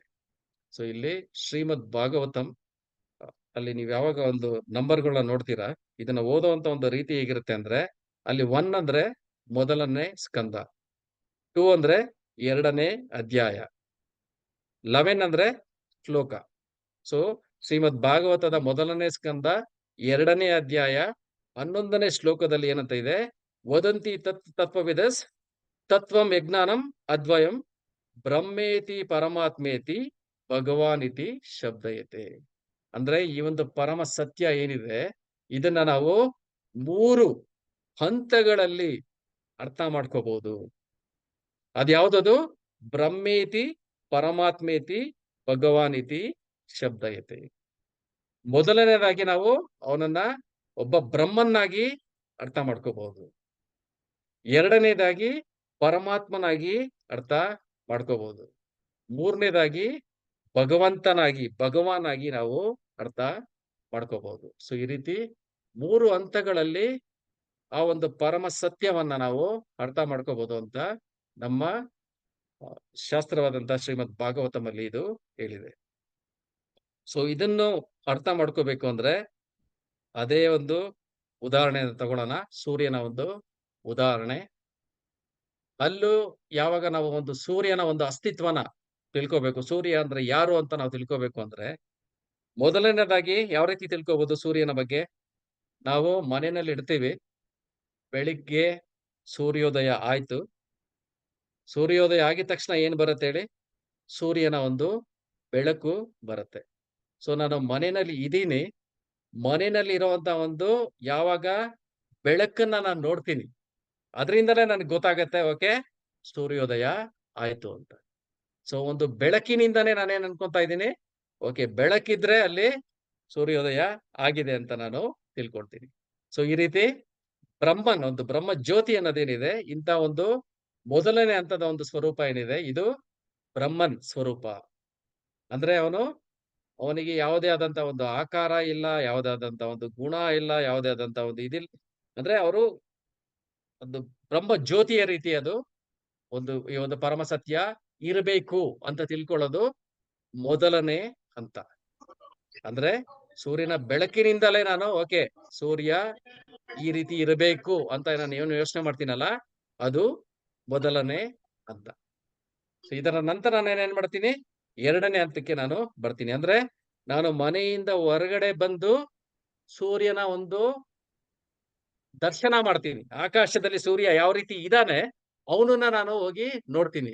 ಓ ಓಕೆ ಸೂರ್ಯ ಏನಾಗಿದ್ದಾನೆ, ಈ ರೀತಿ ಇದ್ದಾನೆ, ಅವನ ಬೆಳಕು ಇಡೀ ಪ್ರಪಂಚದಲ್ಲಿ ವ್ಯಾಪಿಸಿದೆ. ಎಲ್ಲ ಒಂದು ಜೀವಿಗಳಿಗೆ ಚೈತನ್ಯವನ್ನ ಕೊಡ್ತಾ ಇರೋನು ಈ ಒಂದು ಸೂರ್ಯನ ಒಂದು ಬೆಳಕು ಕೊಡ್ತಾ ಇದೆ ಅಂತ ನಾವು ತಿಳ್ಕೊಳ್ತೀವಿ. ಸೊ ಇದನ್ನ ಏನಂತ ಕರೀತಾರೆ? ಪರಮಾತ್ಮ ರಿಯಲೈಸೇಷನ್. ಅಂದ್ರೆ 2ನೇ ಹಂತದ ಒಂದು ಸಾಕ್ಷಾತ್ಕಾರ ಏನದು, ಪ್ರತಿಯೊಂದು ಜೀವಿಗಳಲ್ಲೂ ಭಗವಂತ ಏನ್ ಮಾಡ್ತಾ ಇದ್ದಾನೆ, ನೆಲೆಸಿದ್ದಾನೆ. ಎಲ್ಲಿ ನೆಲೆಸಿದ್ದಾನೆ? ಹೃದಯ ಭಾಗದಲ್ಲಿ ನೆಲೆಸಿದ್ದಾನೆ. ಅದು ಮನುಷ್ಯರಾಗಿರ್ಬೋದು, ಪ್ರಾಣಿಗಳಾಗಿರ್ಬೋದು, ಅಥವಾ ಸಸ್ಯ ಸಂಕುಲಗಳಾಗಿರ್ಬೋದು, ಪ್ರತಿಯೊಂದಲ್ಲೂ ಎಲ್ಲಿ ಜೀವ ಇದೆಯೋ ಜೀವದ ಜೊತೆನಲ್ಲಿ ಯಾರಿದ್ದಾರೆ? ಪರಮಾತ್ಮ ಜೊತೆನಲ್ಲಿ ಇದ್ದಾರೆ. ಸೊ ನಮ್ಮ ನಿತ್ಯ ಸಂಗಾತಿಯಾಗಿ, ಶಾಶ್ವತ ಸ್ನೇಹಿತನಾಗಿ, ನಮ್ಮ ಜೊತೆನಲ್ಲೇ ನಾವು ಎಂತ ಒಂದು ಜನ್ಮಗಳನ್ನ ತಗೊಂಡ್ರು ಸಹ ಆ ಎಲ್ಲಾ ಜನ್ಮಗಳಲ್ಲೂ ನಮ್ಮ ಜೊತೆ ಶಾಶ್ವತವಾಗಿ ಜೊತೆಲಿರುವಂತವ್ರು ಯಾರು? ಪರಮಾತ್ಮನಾಗಿ ಅವರು ಇದ್ದಾರೆ. ಸೊ ಇದರ ನಂತರ ನಾನು ಇನ್ನೂ ಸೂರ್ಯನ ಬಗ್ಗೆ ತಿಳ್ಕೋಬೇಕು ಅಂದ್ರೆ ಸೂರ್ಯನ ಗ್ರಹಣವನ್ನ ನಾನು ನೋಡಿದೆ. ಆ ಒಂದು ಸೂರ್ಯನ ಗ್ರಹದನ ನಡೆಸ್ತಾ ಇರೋನು ಯಾರು? ಈಗ ನಡೆಸ್ತಾ ಇರೋದು ವಿವಸ್ವಾನ್ ಅಂತ ಒಂದು ಸೂರ್ಯನ ಒಂದು ಸೂರ್ಯನ ಒಂದು ಮಂಡಲದ ಒಂದು ಅಧಿಪತಿ ಇದೆ. ಅವರ ಹೆಸರು ವಿವಸ್ವಾನ್. ಇಂಥ ಒಂದು ವ್ಯಕ್ತಿ ಈ ಒಂದು ಸೂರ್ಯನ ಒಂದು ಗ್ರಹಣ ನಡೆಸ್ತಾ ಇದ್ದಾರೆ. ಅದರ ಒಂದು ಭಾಗವಾಗಿ ಬೆಳಕು ಅನ್ನೋದು ಇದೆ ಅಂತ ನಾವು ತಿಳ್ಕೊಳ್ತೀವಿ. ಅಂದ್ರೆ ಸೂರ್ಯ ಗ್ರಹ ಅನ್ನೋ ಅಂತ ಒಂದು ಅಸ್ತಿತ್ವನೇ ಇದೆ. ಅಲ್ಲಿ ಆ ಒಂದು ಸೂರ್ಯ ಮಂಡಲದ ಒಬ್ಬ ಅಧಿಪತಿನೂ ಇದ್ದಾನೆ. ಆ ಅಧಿಪತಿಯ ಹೆಸರೇನು? ವಿವಸ್ವಾನ್ ಅಂತ ಈಗ ಇರುವಂತ ಒಂದು ಸೂರ್ಯನ ಒಂದು ಹೆಸರು. ಸೊ ಈ ರೀತಿ ನಾವು 3ನೇ ಹಂತದಲ್ಲಿ ಹೋಗಿ ತಿಳ್ಕೊಳ್ತೀವಿ. ಸೊ ಅದನ್ನ ಏನಂತ ಕರಿತೀವಿ? ಭಗವಾನ್ ಸಾಕ್ಷಾತ್ಕಾರ ಅಂತ ನಾವು ಕರಿತೀವಿ. ಸೊ ಈ ರೀತಿ ನಾವು ಭಗವಂತನ 3 ವಿಧಗಳಲ್ಲಿ ನಾವು ಸಾಕ್ಷಾತ್ಕಾರನ ಅಂದ್ರೆ ಅರ್ಥ ಮಾಡ್ಕೊಳ್ಳೋದಕ್ಕೆ ಪ್ರಯತ್ನನ ಪಡ್ಬೋದು. ಇದ್ಯಾವುದೂನು ಈ ಮೊದಲನೇ ಹಂತ ಆಗಿರ್ಬೋದು, 2ನೇ ಹಂತ ಆಗಿರ್ಬೋದು, ಇದು ತಪ್ಪು ಅಂತಲ್ಲ.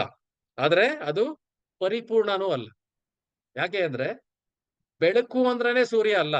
ಸೂರ್ಯನ ಒಂದು ಲಕ್ಷಣ ಅದೇನು? ಬೆಳಕು. ಸೂರ್ಯ ಅಲ್ಲಿ ಇದಾನೆ, ಅದಕ್ಕೋಸ್ಕರ ಸೂರ್ಯನಿಂದ ಬರ್ತಾ ಇರೋಂತ ಒಂದು ಬೆಳಕು. ಆ ಬೆಳಕನ್ನ ನೋಡಿ ನಾನು ತಿಳ್ಕೊಳ್ತಾ ಇದ್ದೀನಿ, ಓಕೆ, ಭಗವಂತನ ಅಸ್ತಿತ್ವ ಇದೆ. ಸೊ ಪ್ರತಿಯೊಂದು ಜೀವದಲ್ಲಿ ನೆಲೆಸಿರುವಂತ ಒಂದು ಪರಮಾತ್ಮನ ನಾನು ತಿಳ್ಕೊಂತೀನಿ, ಓಕೆ, ಪರಮಾತ್ಮನ ಒಂದು ಅಸ್ತಿತ್ವ ಅನ್ನೋದು ಇದೆ. ಅದಾದ್ಮೇಲೆ ನಾವು ಮುಂದಿನ ಒಂದು ಹಂತಕ್ಕೆ ಭಗವಾನ್ ಸಾಕ್ಷಾತ್ಕಾರಕ್ಕೆ ನಾವು ಹೋಗ್ತೀವಿ. ಅಂದ್ರೆ ಈ ಒಂದು ಸಮಸ್ತ ಸೃಷ್ಟಿನಲ್ಲಿ ವ್ಯಾಪಿಸಿರುವಂತಹ ಒಂದು ನೀವು ಯಾವಾಗ ಈ ಒಂದು ಭೌತಿಕ ಈ ಒಂದು ಸಮಸ್ತ ಒಂದು ವಿಶ್ವದ ಒಂದು ಮಂಡಲವನ್ನ ಅಧ್ಯಯನ ಮಾಡಿ ನೋಡ್ತೀವಿ. ನಿಮ್ಗೆಲ್ಲರಿಗೂ ತಿಳಿದಿರುವಂತೆ ಭೂಮಿ ಅನ್ನೋದು ಈ ಒಂದು ಬ್ರಹ್ಮಾಂಡದಲ್ಲಿ ಮಧ್ಯದಲ್ಲಿದೆ. ಸೊ ಇದರ ಕೆಳಗಡೆ 7 ಕೆಳಲೋಕಗಳಿದೆ, ಮೇಲ್ಗಡೆ 6 ಊರ್ಧ್ವ ಲೋಕಗಳು ಅಂದ್ರೆ ಉನ್ನತವಾದಂತ ಒಂದು ಲೋಕಗಳಿದೆ. ಇದರ ಮೇಲ್ಗಡೆ ಇರೋದು ಬ್ರಹ್ಮಲೋಕ. ಇಷ್ಟು ಸೇರಿ ಒಂದು ಬ್ರಹ್ಮಾಂಡ ಆಗತ್ತೆ. ಸೊ ಈ ಒಂದು ಬ್ರಹ್ಮಾಂಡದ ಒಂದು ಸೃಷ್ಟಿ ಯಾರು ಮಾಡ್ತಾ ಇದ್ದಾರೆ? ಬ್ರಹ್ಮದೇವರು ಅದನ್ನ ಮಾಡ್ತಾ ಇದ್ದಾರೆ. ಸೊ ಅದು ಉನ್ನತವಾದಂತ ಒಂದು ಗ್ರಹವಾಗಿದೆ. ನಾವು ವಾಸ ಮಾಡ್ತಿರುವಂತ ಈ ಒಂದು ಭೂಮಿ ಮಧ್ಯದಲ್ಲಿರುವಂತ ಒಂದು ಗ್ರಹವಾಗಿದೆ. ಸೊ ಇಲ್ಲಿಂದ ನಾವೇನ್ ಮಾಡ್ಬೋದು? ಕೆಳಗಡೆನೂ ಸಹ ಪತನ ಹೊಂದ್ಬೋದು, ಅಥವಾ ಇಲ್ಲಿಂದ ಮೇಲ್ಗಡೆನೂ ಸಹ ಹೋಗ್ಬೋದು. ಸೊ ಅಂತ ಒಂದು ಆಪರ್ಚುನಿಟಿನ ನಮಗೆ ಈ ಒಂದು ಭೂಮಿನಲ್ಲಿರುವಂತವ್ರಿಗೆ ಅದು ಒಂದು ಸೌಭಾಗ್ಯ ನಮಗೆ ಸಿಕ್ಕಿದೆ. ಈ ತರ ಸಹಸ್ರ ಬ್ರಹ್ಮಾಂಡಗಳು ಈ ಒಂದು ಭಗವಂತನ ಸೃಷ್ಟಿನಲ್ಲಿದೆ. ಇದನ್ನ ನಾವು ಕಣ್ಣಾರೆ ನೋಡ್ಬೋದು. ಅಷ್ಟೊಂದು ಆಕಾಶದಲ್ಲಿ ಅಷ್ಟೊಂದು ನಕ್ಷತ್ರಗಳು, ಅಷ್ಟೊಂದು ಇವನ್ ಗ್ಯಾಲಾಕ್ಸಿಗಳು ಈ ಒಂದು ಇದರಲ್ಲಿ ಇದೆ. ನಮ್ಮ ಕಣ್ಣಿಗೆ ಕಾಣೋ ಅಷ್ಟು ಅಗಾಧವಾಗಿದೆ. ಕಣ್ಣಿಗೆ ಕಾಣದೇ ಇರೋ ಅಷ್ಟೊಂದು ಎಷ್ಟೊಂದು ಸೃಷ್ಟಿ ಅನ್ನೋದು ಇದೆ. ಇದನ್ನ ಸೈಂಟಿಫಿಕ್ ಆಗಿ ಅದು ಪ್ರೂವ್ ಆಗಿದೆ. ಯಾರು ಈ ಒಂದು ಅಸ್ಟ್ರಾನಮಿನ ಓದ್ತಾ ಇದ್ದಾರೆ, ಅವರು ಅದನ್ನ ಅನೇಕವಾಗಿ ಇದನ್ನ ನಮಗೆ ವಿವರಣೆನ ಕೊಟ್ಟಿದ್ದಾರೆ. ಎಷ್ಟೊಂದು ಅಗಾಧವಾಗಿದೆ ಈ ಒಂದು ನಮ್ಮ ಒಂದು ಪ್ರಪಂಚ ಅಂತ. ಇವೆಲ್ಲ ಬ್ರಹ್ಮಾಂಡಗಳ ಮೇಲೆ ಏನಿದೆ, ಅಲ್ಲೇನಿದೆ? ಆಧ್ಯಾತ್ಮಿಕ ಪ್ರಪಂಚ ಅನ್ನೋದು ಸಹ ಇದೆ. ಈ ಭೌತಿಕ ಪ್ರಪಂಚ ಮತ್ತು ಆಧ್ಯಾತ್ಮಿಕ ಪ್ರಪಂಚಗಳ ಮಧ್ಯದಲ್ಲಿ ಏನಿದೆ? ಒಂದು ವಿರಾಜ ನದಿ ಅನ್ನೋದು ಸಹ ಹರಿತಾ ಇದೆ. ಸೊ ಈ ಒಂದು ಆಧ್ಯಾತ್ಮಿಕ ಪ್ರಪಂಚ ಏನಿದೆ ಅದು ಮುಕ್ಕಾಲು ಭಾಗ ಇದ್ರೆ, ಭೌತಿಕ ಪ್ರಪಂಚ ಅನ್ನೋದು ಕಾಲು ಭಾಗ ಮಾತ್ರನೇ ಇರೋದು. ಅಂದ್ರೆ ನಮಗೆ ಕಾಣುವಂತ ಈ ಒಂದು ಸಹಸ್ರ ನಕ್ಷತ್ರಗಳು, ಕಾಣದೇ ಇರುವಂತದ್ದು, ಇವೆಲ್ಲಾನು ಸೇರಿ ಒಟ್ಟಿಗೆ ಸೇರ್ಸಿದ್ರೆ ಈ ಒಂದು ಭೌತಿಕ ಪ್ರಪಂಚನ, ಅದು ಸೃಷ್ಟಿಯ ಕಾಲು ಭಾಗ ಮಾತ್ರ. ಇನ್ನು ಮುಕ್ಕಾಲು ಭಾಗ ಏನಿದೆ? ಆಧ್ಯಾತ್ಮಿಕ ಪ್ರಪಂಚ ಅನ್ನೋದು ಇದೆ. ಇದು ಅಷ್ಟೊಂದು ಅಗಾಧವಾದಂತ ಒಂದು ಸೃಷ್ಟಿ. ಆ ಒಂದು ಆಧ್ಯಾತ್ಮಿಕ ಪ್ರಪಂಚದಿಂದ ಆ ಒಂದು ಇದರಿಂದ ಬರ್ತಾ ಇರುವಂತ ಒಂದು ಪ್ರಭೆ ಏನಿದೆ, ಆ ಒಂದು ಬೆಳಕು, ಅದು ಬ್ರಹ್ಮನ್. ಅಲ್ಲಿಂದ ಶುರುವಾಗ್ತಾ ಇದೆ. ನಾನು ದೂರದಿಂದ ನೋಡ್ತಾ ಇದ್ರೆ ಏನಾಗ್ ಕಾಣುತ್ತದು? ಬೆಳಕಾಗಿ ನನಗೆ ಅದು ಕಾಣ್ತಾ ಇದೆ. ಯಾವಾಗ ನಾನು ಆ ಬೆಳಕನ್ನ ಮೀರಿ ಆಧ್ಯಾತ್ಮಿಕ ಪ್ರಪಂಚದ ಒಳಗಡೆ ಹೋಗ್ತೀನಿ, ಅಲ್ಲಿ ನನಗೆ ಗೊತ್ತಾಗತ್ತೆ, ಅಲ್ಲಿ ಅನೇಕ ಒಂದು ಆಧ್ಯಾತ್ಮಿಕ ಪ್ರಪಂಚದ ಒಂದು ಲೋಕಗಳೇ ಇದೆ. ಕೈಲಾಸ ಇದೆ, ವೈಕುಂಠ ಲೋಕಗಳಿದೆ. ಅಲ್ಲಿ ಅನೇಕ ಭಕ್ತರಿದ್ದಾರೆ, ಭಗವಂತ ಇದ್ದಾರೆ. ಸೊ ಈ ರೀತಿ ನಾವು ವಿಧವಾಗಿ ನಾವು ಅದನ್ನ ಅರ್ಥ ಮಾಡ್ಕೋಬಹುದು. ಅಂದ್ರೆ ನಾವು ಇಲ್ಲಿ ಬ್ರಹ್ಮ ಜ್ಯೋತಿ ಅಂತ ನಾವೇನಂತ ತಿಳ್ಕೊಂತೀವಿ, ಅದು ಆ ಒಂದು ಆಧ್ಯಾತ್ಮಿಕ ಪ್ರಪಂಚದ ಒಂದು ಪ್ರಭೆ ಮಾತ್ರ. ಸೊ ಇದರಿಂದ ನಮ್ಗೆ ಏನ್ ಗೊತ್ತಾಗುತ್ತೆ, ಅದು ಬ್ರಹ್ಮ ಜ್ಯೋತಿ ಅಂತ ನಾವು ದೂರದಿಂದ ನೋಡ್ಬೇಕಾದ್ರೆ ಅದು ಆ ರೀತಿ ಕಾಣುತ್ತೆ. ಸೊ ಒಳಗಡೆ ಯಾವಾಗ ಹೋಗಿ ನೋಡ್ತೀವಿ, ಭಗವಂತ ಎರಡನೇ ಹಂತದಲ್ಲಿ ಪ್ರತಿಯೊಂದು ಜೀವದಲ್ಲೂ ಪರಮಾತ್ಮನಾಗಿ ಅವನು ಇದ್ದಾನೆ. ಅದು ಇರುವೆ ಆಗಿರ್ಬೋದು, ಅಥವಾ ಒಂದು ಸಸ್ಯ ಆಗಿರ್ಬೋದು, ಒಂದು ದೊಡ್ಡದಾದಂತ ಆನೆ ಆಗಿರ್ಬೋದು, ಎಲ್ಲದರಲ್ಲೂ ಏನ್ ಮಾಡ್ತಾ ಇದ್ದಾನೆ ಭಗವಂತ ನಮ್ಮ ಜೊತೆನಲ್ಲೇ ಇದ್ದಾನೆ. ಸೊ ಯಾವ ರೀತಿ ಸಚ್ಚಿದಾನಂದ ಸ್ವರೂಪಿಯಾದಂತ ಒಂದು ಸಣ್ಣದಾದಂತ ಒಂದು ಆತ್ಮ, ಈ ಒಂದು ಜೀವ ಬೇರೆ ಬೇರೆ ದೇಹಗಳಲ್ಲಿ ಪ್ರಯಾಣ ಮಾಡುತ್ತೆ. ಒಂದು ಇರುವೆ ದೇಹದಲ್ಲೂ ಪ್ರಯಾಣ ಮಾಡುತ್ತೆ, ಅಥವಾ ಆನೆ ದೇಹದಲ್ಲೂ ಪ್ರಯಾಣ ಮಾಡುತ್ತೆ, ಅಥವಾ ಒಂದು ಸಸ್ಯ ದೇಹದಲ್ಲೂ ಪ್ರಯಾಣ ಮಾಡುತ್ತೆ, ಒಬ್ಬ ಮನುಷ್ಯ ದೇಹದಲ್ಲೂ ಸಹ ಅದು ಪ್ರಯಾಣನ ಮಾಡುತ್ತೆ. ಈ ರೀತಿ ಪ್ರಯಾಣ ಮಾಡ್ಬೇಕಾದ್ರೆ ನಮ್ಮ ಜೊತೆನಲ್ಲಿ ಯಾವಾಗ್ಲೂ ನಮ್ಮ ಜೊತೆನಲ್ಲಿ ಇರುವಂತವನು ಯಾರು? ಪರಮಾತ್ಮನಾಗಿ ಆ ಒಂದು ಭಗವಂತನೇ ನಮ್ಮ ಜೊತೆ ಇದ್ದಾನೆ. ಆ ಒಂದು ಪರಮಾತ್ಮ ಸ್ವರೂಪಿಯಾದಂತ ಒಂದು ಭಗವಂತ ನಮ್ಮ ಹೃದಯದ ಒಂದು ಸ್ಥಾನದಲ್ಲಿ ಏನಿರ್ತಾರೆ ಅಲ್ಲೇ, ಅದು ಎರಡನೇ ಹಂತದ ಒಂದು ಸಾಕ್ಷಾತ್ಕಾರ. ಭಗವಂತನ ಒಂದು ಸಾಕ್ಷಾತ್ಕಾರ ಮಾಡ್ಕೊಳ್ಳುವಂತ ಒಂದು ರೀತಿ ಅಥವಾ ಒಂದು ವಿಧಾನ. ಅಂದ್ರೆ ನಾವು ಭಗವಂತನ ಎಲ್ಲೆಲ್ಲೂ ನೋಡ್ಬೋದು. ಅನೇಕರು ಹೇಳ್ತಾರೆ, ಇದನ್ನ ನಾವೆಲ್ಲರೂ ಕೇಳ್ತಾ ಇರ್ತೀವಿ. ಅಂದ್ರೆ ಭಗವಂತ ಇಲ್ಲೇ ಇದ್ದಾನೆ ಅಂತಲ್ಲ, ಅವನು ಎಲ್ಲೆಲ್ಲೂ ಇದ್ದಾನೆ, ಅದು ಸತ್ಯ. ಏಕೆ? ಭಗವಂತ ಎಲ್ಲಾ ಕಡೆ ವ್ಯಾಪಿಸಿದ್ದಾನೆ. ಒಂದು ಕಣ ಕಣದಲ್ಲೂ ಅಣುವಿನಲ್ಲೂ ಭಗವಂತನ ಒಂದು ಅಸ್ತಿತ್ವ ಅನ್ನೋದು ಇದೆ. ಸೊ ಈ ರೀತಿ ನಾವು ತಿಳ್ಕೊಳ್ಳೋದೇನು? ಭಗವಂತನ ಒಂದು ಪರಮಾತ್ಮನ ಒಂದು ಸಾಕ್ಷಾತ್ಕಾರ ತಿಳ್ಕೊಳ್ಳೋದು. So ಇದಾದ ನಂತರ ಕೊನೆಯದಾಗಿ ಬರೋದು ಭಗವಂತನ ಭಗವಾನ್ ಸಾಕ್ಷಾತ್ಕಾರ. ಸೊ ಯಾವಾಗ ನಾವು ಈ ಒಂದು ಭಗವದ್ಗೀತೆಯನ್ನ ನೋಡ್ತೀವಿ, ಸೊ ನಿಮ್ಗೆ ಮೊದಲನೇ ಒಂದು ತರಗತಿನಲ್ಲಿ ಎಕ್ಸ್ಪ್ಲೇನ್ ಮಾಡಿದ್ರು, ಈ ಭಗವದ್ಗೀತೆನಲ್ಲಿ ಎಷ್ಟು ಶ್ಲೋಕ ಇದೆ? 700 ಶ್ಲೋಕಗಳಿದೆ, 18 ಅಧ್ಯಾಯಗಳಿದೆ. ಇದರಲ್ಲಿ ಧೃತರಾಷ್ಟ್ರನ ಒಂದು ಶ್ಲೋಕ ಹೇಳ್ತಾರೆ, ಸಂಜಯನು ಮಾತಾಡ್ತಾರೆ, ಅರ್ಜುನನು ಮಾತಾಡ್ತಾರೆ. ಆದ್ರೆ ಯಾವಾಗ ಕೃಷ್ಣ ಮಾತಾಡ್ತಾರೆ, ಅವರನ್ನ ವೇದವ್ಯಾಸರು ಏನಂತ ಕರೀತಾರೆ? ಭಗವಾನ್ ಉವಾಚ ಅಂತ ಕರೀತಾರೆ. ಅಲ್ಲಿ ಕೃಷ್ಣ ಉವಾಚ ಅಂತ ಕರೆಯಲ್ಲ, ಅವ್ರನ್ನ ಏನಂತ ಕರೀತಾರೆ? ಭಗವಾನ್ ಉವಾಚ ಅಂತ ಕರೀತಾರೆ. ಸೊ ಆ ಒಂದು ಭಗವಾನ್ ಅಂದ್ರೆ ಅದರ ಒಂದು ಅರ್ಥ ಏನು ಅನ್ನೋದನ್ನ ನಾವು ಇಲ್ಲಿ ತಿಳ್ಕೊಳ್ಳೋಣ. ಭಗವಾನ್ ಎನ್ನುವಂತ ಒಂದು ಶಬ್ದದ ಅರ್ಥನೇ ಈ ಒಂದು 6 ಐಶ್ವರ್ಯಗಳು. ಇಲ್ಲಿ ನೀವು ನೋಡ್ತಾ ಇದ್ದೀರಾ, ಇಲ್ಲಿ 6 ಐಶ್ವರ್ಯಗಳನ್ನ ಕೊಟ್ಟಿದ್ದಾರೆ. ಅಂದ್ರೆ ಸೌಂದರ್ಯ, ಪ್ರಖ್ಯಾತಿ, ವೈರಾಗ್ಯ, ಶಕ್ತಿ, ಸಿರಿ ಮತ್ತು ಜ್ಞಾನ. ಈ 6 ಐಶ್ವರ್ಯಗಳನ್ನ ಯಾರು ಸಂಪೂರ್ಣವಾಗಿ ಹೊಂದಿದಾರೋ, ಇವೆಲ್ಲದನ್ನ ಕಂಪ್ಲೀಟ್ ಆಗಿ ಹೊಂದಿದಾರೋ ಅವನು ಭಗವಂತ. ಯಾವುದನ್ನ ಒಂದನ್ನ ಇಷ್ಟು ಹೊಂದಿರೋದಲ್ಲ, ಎಲ್ಲ ಐಶ್ವರ್ಯಗಳನ್ನ ಸಂಪೂರ್ಣವಾಗಿ ಯಾರು ಹೊಂದಿದಾನೆ ಅವನು ಭಗವಂತ. ಅವನನ್ನ ಭಗವಾನ್ ಅಂತ ಕರಿಬಹುದು ಅಂತ ಇಲ್ಲಿ ಹೇಳಿದ್ದಾರೆ. ಅಂದ್ರೆ ಪರಾಶರ ಮುನಿಗಳು, ವೇದವ್ಯಾಸರ ತಂದೆ, ಅವರು ಇದರ ಒಂದು ವಿವರಣೆಯನ್ನ ಇಲ್ಲಿ ಕೊಟ್ಟಿದ್ದಾರೆ. ಭಗವಾನ್ ಅಂದ್ರೆ ಅರ್ಥ ಏನು ಅಂತ. ಈ ಎಲ್ಲಾ ಐಶ್ವರ್ಯಗಳನ್ನ ಸಂಪೂರ್ಣವಾಗಿ ಯಾರು ಹೊಂದಿರ್ತಾರೆ ಅವನು ಮಾತ್ರನೇ ಭಗವಂತ ಅಂತ. ಸೊ ನಾವು ಇವಾಗ ನಮ್ಮ ಒಂದು ಈ ಒಂದು ಕಲಿಯುಗದ ಒಂದು ದುರ್ದೈವ ಏನು ಅಂದ್ರೆ, ಇಲ್ಲಿ ಪ್ರತಿಯೊಬ್ಬರು ಸಹ ಸ್ವಲ್ಪ ಇದು ಬಂದ್ರು ಸಹ, ಜ್ಞಾನ ಬಂದ್ರು ನಾನೇ ಭಗವಂತ ಅಂತ ನಮ್ಮ ಮುಂದೆ ಬಂದ್ಬಿಡ್ತಾರೆ. ಸೊ ಇಲ್ಲಿ ಪ್ರತಿಯೊಂದು ಇದನ್ನು ಭಗವಂತ ದೇವರು ಅಂತ ನಾವು ನಂಬ್ಕೊಂಡು ಇದನ್ನ ಪೂಜೆ ಮಾಡೋದಕ್ಕೆ ನಾವು ಹೋಗ್ಬಿಡ್ತೀವಿ. ಏನೋ ಒಂದು ಚೂರು ಸ್ವಲ್ಪ ಪವಾಡನ್ನ ತೋರ್ಸಿದ್ರು ಸಾಕು, ಅವರೇ ನಮ್ಗೆ ಭಗವಂತ ಅಂತ ನಾವು ನಂಬ್ಕೊಂಡು ನಾವು ಹೋಗ್ಬಿಡ್ತೀವಿ.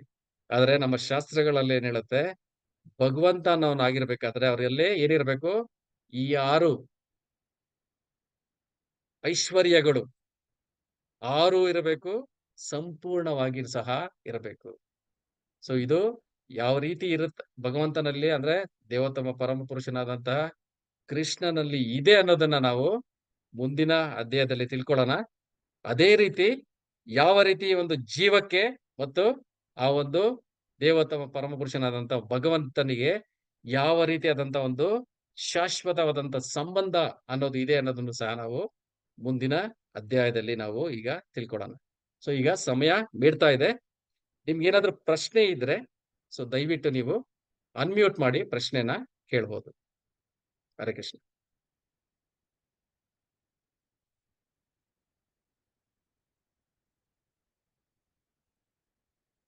ಹರೇ ಕೃಷ್ಣ ಪ್ರಭುಜಿ. ಹರೇ ಕೃಷ್ಣ ಮಾತಾಜಿ. ಹರೇ ಪ್ರಭು, ನೀವ್ ತುಂಬಾ ಎಕ್ಸಾಂಪಲ್ ಚೆನ್ನಾಗ್ ಕೊಟ್ರಿ. ಮನ್ಸ ಆಳಕ್ಕೆ ಹೋಗೋ ತರ ಪ್ರತಿ ಒಂದು ಹೆಜ್ಜೆಲು ನಾವು ಏನೇನ್ ಹೆಜ್ಜೆ ಇಕ್ತಿದೀವೋ ಅದೆಲ್ಲ ಎಕ್ಸಾಂಪಲ್ ಕೊಟ್ರಿ. ಅದಂತೂ ತುಂಬಾ ಮನ್ಸಿಗೆ ಹಿಡಿಸ್ತು. ಎಲ್ಲಾರ್ಗೂ ಹೆಜ್ಜೆ ಇಕ್ಕುವಾಗ ಭಗವಂತ ಇದ್ದಾನೆ ಅಂತ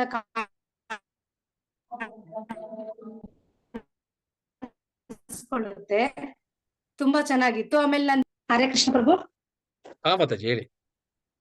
ಡೌಟ್ ಏನಂದ್ರೆ, ಈ ಹಿಂದೂ, ಮುಸ್ಲಿಮ್ಸ್, ಕ್ರಿಶ್ಚಿಯನ್ಸ್ ಮೂರು ಇದೆಯಲ್ಲ, ಕ್ರಿಶ್ಚಿಯನ್ಸ್ ಅಂದ್ರೆ ಕೃಷ್ಣನೇ ಅಂತ ಅಂತಾರೆ, ಅಲ್ಲ ಅಂದ್ರೆ ಈಶ್ವರ ಅಂತಾರೆ.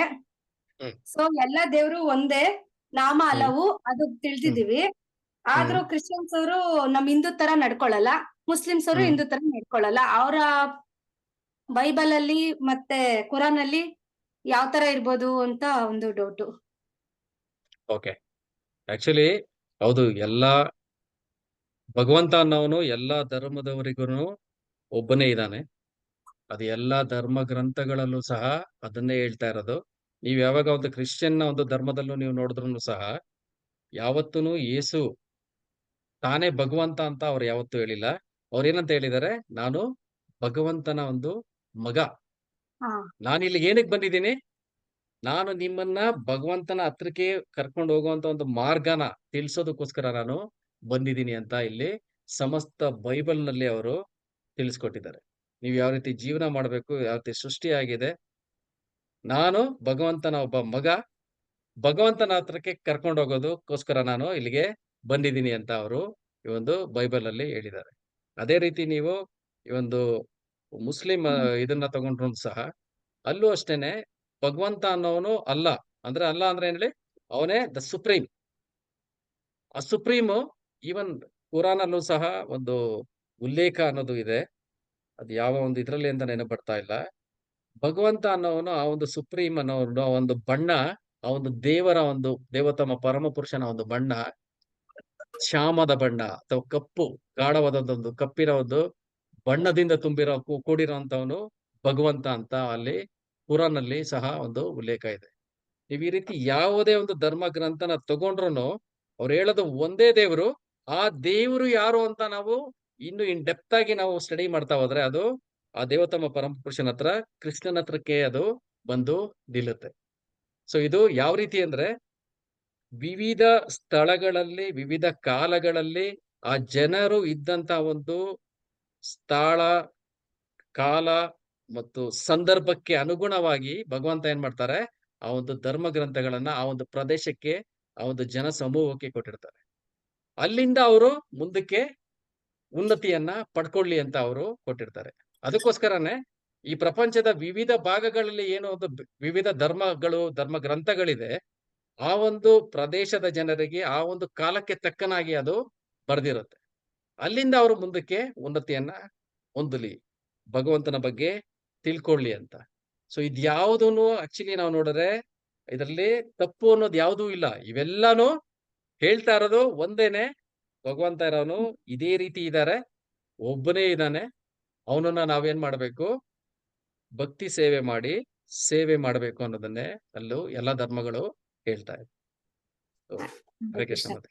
ಸೊ ನಿಮ್ಮ ಪ್ರಶ್ನೆಗೆ ಉತ್ತರ ಸಿಕ್ತು ಅನ್ಕೊಳ್ತೀನಿ ಮಾತಾಜಿ. ಸಿಕ್ತು ಪ್ರಭು. Thank you. Thank ಬೇರೆ ಏನಾದ್ರೂ ಪ್ರಶ್ನೆ ಇದೆಯಾ, ಕೇಳ್ಬೋದು ಯಾರು? ಇನ್ನೊಂದು ಪ್ರಶ್ನೆ ತಗೊಳ್ಬಹುದು, ಯಾರಾದ್ರೂ ಪ್ರಶ್ನೆ ಇದ್ರೆ ದಯವಿಟ್ಟು ಕೇಳಿ.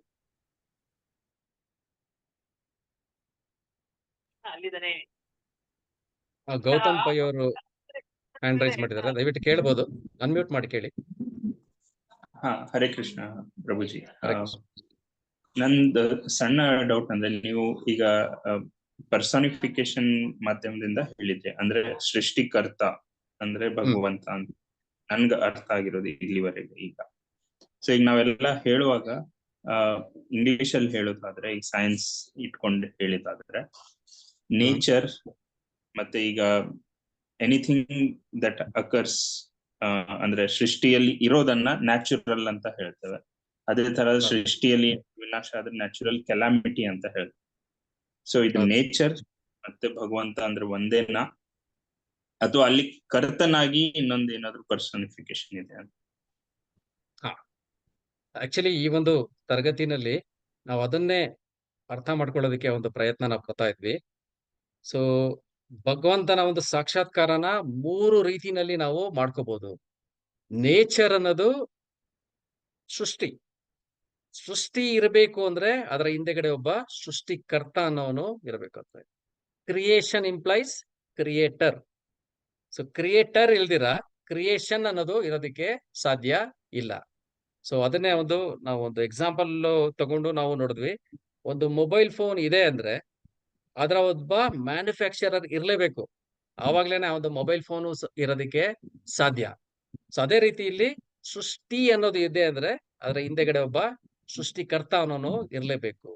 So creation implies creator. So ಈ ರೀತಿ ನಾವು ತಿಳ್ಕೊಬಹುದು.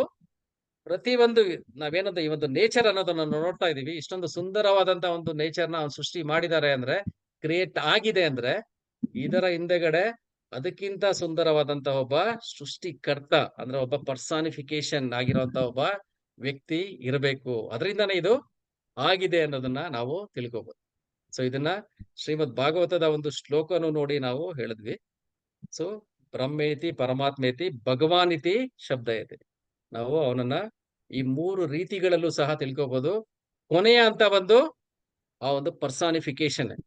ಈವನ್ ಬ್ರಹ್ಮದೇವರು ಹೇಳ್ತಾ ಇರೋದು ಈಶ್ವರ ಪರಮ ಕೃಷ್ಣ ಸಚ್ಚಿದಾನಂದ ವಿಗ್ರಹ.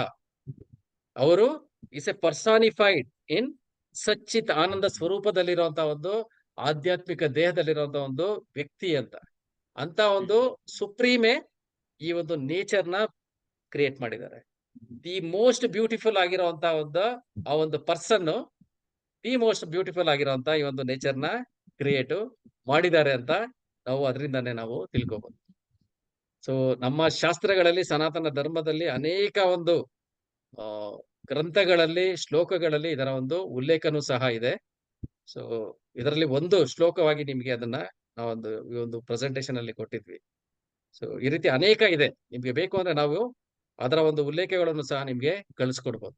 ಇವೆಲ್ಲರ ಹಿಂದೆ ಒಬ್ಬ ಪರ್ಸಾನಿಫೈಡ್ ಆಗಿರುವಂತ ಒಬ್ಬ ಭಗವಂತ ಅನ್ನೋನು ಇದಾನೆ ಅಂತ ಇದರಿಂದ ನಾವು ತಿಳ್ಕೊಬಹುದು.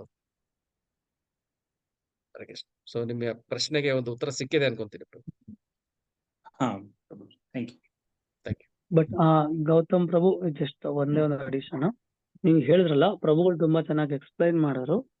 ಬಟ್ ಆದ್ರೆ ಈ ನೇಚರ್ ಇದೆಲ್ಲ ಅದನ್ನ ಭಗವಂತನ ಶಕ್ತಿ, this is energy of the lord is ಈಗ ಎಕ್ಸ್ಪ್ಲೈನ್ ಮಾಡ್ದಂಗೆ ಭಗವಂತ ಬೇರೆ ಇದ್ದಾರೆ. ಈ ಪ್ರಕೃತಿನ ಎನರ್ಜಿ ಆಫ್ ದ ಲಾರ್ಡ್, ಭಗವಂತನ ಶಕ್ತಿ ಅಂತ ನಾವು ಅರ್ಥ ಮಾಡ್ಕೊಳ್ಬಹುದು. ಅವನ ಸೃಷ್ಟಿ ಅಥವಾ ಅವನ ಶಕ್ತಿ ಅಂತ.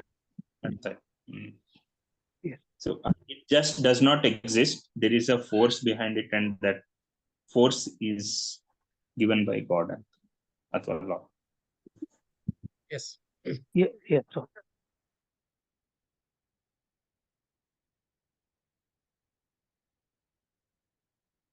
ಓಕೆ, ನಿಮ್ಗೆ ಆಕ್ಚುಲಿ ಬೇರೆ ಏನಾದ್ರು ಪ್ರಶ್ನೆಗಳಿದ್ರೆ ವಾಟ್ಸಪ್ ಗ್ರೂಪ್ ಇದೆ, ಅಲ್ಲೂ ನೀವೆಲ್ಲರೂ ಜಾಯ್ನ್ ಆಗಿದ್ದೀರಾ.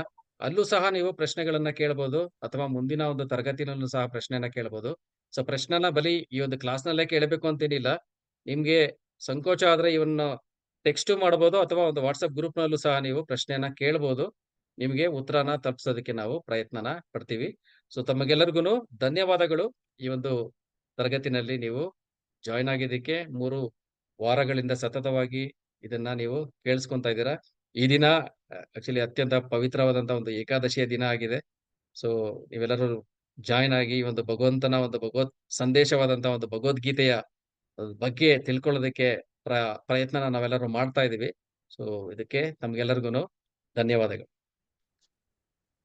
ಹರೇ ಕೃಷ್ಣ ಪ್ರಭುಜಿ, ಧನ್ಯವಾದ ಪ್ರಭುಜಿ. ನೀವು ಹರೇ ನಮ್ಗೆ ಕೃಷ್ಣ ಅಷ್ಟು ಇದು ಪ್ರಭುಜಿ. ಕೊಟ್ಟಿದ್ದೀರಾ, ನಿಮಗೂ ಧನ್ಯವಾದ ಪ್ರಭು. ನಮ್ಗೆ ಅವಶ್ಯಕತೆ ಈ ಟೈಮ್ ಅಷ್ಟು ಹರೇ ಕೃಷ್ಣ ನಮ್ಗೆ ಕೊಟ್ಟಿದ್ದೀರಾ ಪ್ರಭು. Thank you Mataji. ಮಾತಾಜಿ ಹೇಳಿ, ವಿಜೇತಾ ಮಾತಾಜಿ. ಹರೇ ಕೃಷ್ಣ ಪ್ರಭುಜಿ, ಕ್ಲಾಸ್ ತುಂಬಾ ಚೆನ್ನಾಗಿತ್ತು ಪ್ರಭುಜಿ. ಈ ಭೌತಿಕ ವಿದ್ಯೆಗೂ ಮತ್ತೆ ಈ ಸ್ಪಿರಿಚುವಲ್ ಆಧ್ಯಾತ್ಮಿಕವಾಗಿ ನಾವು ಏನನ್ನ ಕಲಿಬೇಕು, ಮತ್ತೆ ಭಗವಂತನೇ ಯಾರು, ಆಮೇಲೆ ಪರಮಾತ್ಮ ಅಂದ್ರೆ ಯಾರು, ಬ್ರಹ್ಮನ್ ಅಂದ್ರೆ ಯಾರು, ತುಂಬಾ ಚೆನ್ನಾಗಿ ಹೇಳ್ಕೊಟ್ರಿ. ಆಮೇಲೆ ಮಂಗನಿಂದ ಮಾನವ ಆ ಎಕ್ಸಾಂಪಲ್ ನನ್ಗೆ ಒಂದ್ ಕ್ಷಣ ಎಲ್ಲ ನನ್ ಸ್ಕೂಲ್ ಲೈಫ್ ಇಂದ ಇಲ್ಲಿವರೆಗೂ ಏನಾಗಿದೆ ಅದೆಲ್ಲ ಒಂದು ರಿಮೈಂಡ್ ಮಾಡ್ದಂಗೆ ಆಯ್ತು ಪ್ರಭುಜಿ. ತುಂಬಾ ಬ್ಯೂಟಿಫುಲ್ ಆಗಿತ್ತು ಪ್ರಭುಜಿ ಕ್ಲಾಸ್. ನಿಮ್ಮ ಅಸೋಸಿಯೇಷನ್ ಹೀಗೆ ನಮ್ಗೆ ಯಾವಾಗ್ಲೂ ಸದಾ ಕೊಡ್ತಾ ಇರಿ. So, ತುಂಬಾ ಬ್ಯೂಟಿಫುಲ್ ಆಗಿತ್ತು ಪ್ರಭುಜಿ. ಒಳ್ಳೆ ಮೀನಿಂಗ್ಫುಲ್ ಕ್ಲಾಸ್ ಇತ್ತು. ಆ ಕ್ಲಿಪ್ಸ್ ಕೊಡ್ತೀರಲ್ಲ ಮಾತಾಜಿ. ಪ್ರಭುಜಿ, ಅದು ತುಂಬಾ ಚೆನ್ನಾಗಿರುತ್ತೆ. ಅದು ನೀಟಾಗಿ ನಾವು ನೋಡ್ಕೊಂಡ್ರೆ ನೀವ್ ಏನ್ ಕೊಟ್ಟಿರ್ತೀರ ಅದು ಚೆನ್ನಾಗಿ ನಮಗೆ ರಿಕಾಲ್ ಆಗುತ್ತೆ. ಆ ಕ್ಲಿಪ್ಸ್ ಕೂಡ ತುಂಬಾ ಇಂಪಾರ್ಟೆಂಟ್ ಆಗಿತ್ತು ಪ್ರಭುಜಿ. ತುಂಬಾ ಧನ್ಯವಾದ ಮಾತಾಜಿ. ನಾನು ಆಕ್ಚುಲಿ ಎಲ್ಲಾ ವೈಷ್ಣವರಿಂದ, Thank you, ಹಿರಿಯರಿಂದ, sir. ಗುರುಗಳಿಂದ ಏನನ್ನ ಕೇಳಿದಿನೋ, ಕೇಳಿದ್ರಲ್ಲಿ ಸ್ವಲ್ಪ ಏನು ರೀಟೈನ್ ಮಾಡಿದಿನೋ ಅದನ್ನ ನಿಮ್ಮ ಮುಂದೆ ಆಸ್ ಇಟ್ ಈಸ್ ಆಗಿ ಇಡೋದಕ್ಕೆ ಪ್ರಯತ್ನನ ಪಟ್ಟಿದ್ದೀನಿ. ಇದರಲ್ಲಿ ಯಾವ್ದನೇ ಒಂದು ಮಿಸ್ಟೇಕ್ಸ್ ಇದ್ರೆ ದಯವಿಟ್ಟು ಕ್ಷಮಿಸಿ. ಇನ್ನೂ ಹೆಚ್ಚು ಈ ಒಂದು ಆ, ಭಗವಂತನ ಸಂದೇಶವನ್ನ ಹೆಚ್ಚು ಜನರಿಗೆ ತಲುಪಿಸೋ ರೀತಿ ಆಶೀರ್ವಾದ ಮಾಡಿ. ಸೊ ಎಲ್ಲರಿಗೂ ಒಳ್ಳೇದಾಗ್ಲಿ ಅಂತ, ಇಲ್ಲಿರುವಂತ ಪ್ರತಿಯೊಬ್ಬರಿಗೂ ಒಳ್ಳೇದಾಗ್ಲಿ ಅಂತ ಒಂದ್ಸಾರಿ ಹರೇ ಕೃಷ್ಣ ಮಂತ್ರನ ಹೇಳ್ತಾ ಈ ಒಂದು ಕ್ಲಾಸ್ ಅನ್ನ ನಾವು ಮುಗಿಸೋಣ. Thank you. Thank you, ಪ್ರಭುಜಿ. ಹರೇ ಹರೇ ಕೃಷ್ಣ ಕೃಷ್ಣ, ಹರೇ ಹರೇ ಕೃಷ್ಣ ಕೃಷ್ಣ ಕೃಷ್ಣ ಹರೇ ಹರೇ, ಹರೇ ಹರೇ. ಹರೇ ರಾಮ ಹರೇ ರಾಮ ರಾಮ ರಾಮ ಹರೇ ಹರೇ. ಹರೇ ಹರೇ. ನಾವು ಅದೇ ಪ್ರಾರ್ಥನಾ ಕೇಳ್ತಾ ಇದೀನಿ. ಪ್ರತಿ ಒಂದ್ಸರಿ ನಮ್ಗೆ ಹಂಗೆ ಹೇಳ್ತಾನಿರ್ರಿ ಪ್ರಭು, ನಾವು ಕೇಳ್ತಾನಿರ್ತೀವಿ. Thank you Hare Mataji. ಹರೇ ಕೃಷ್ಣ.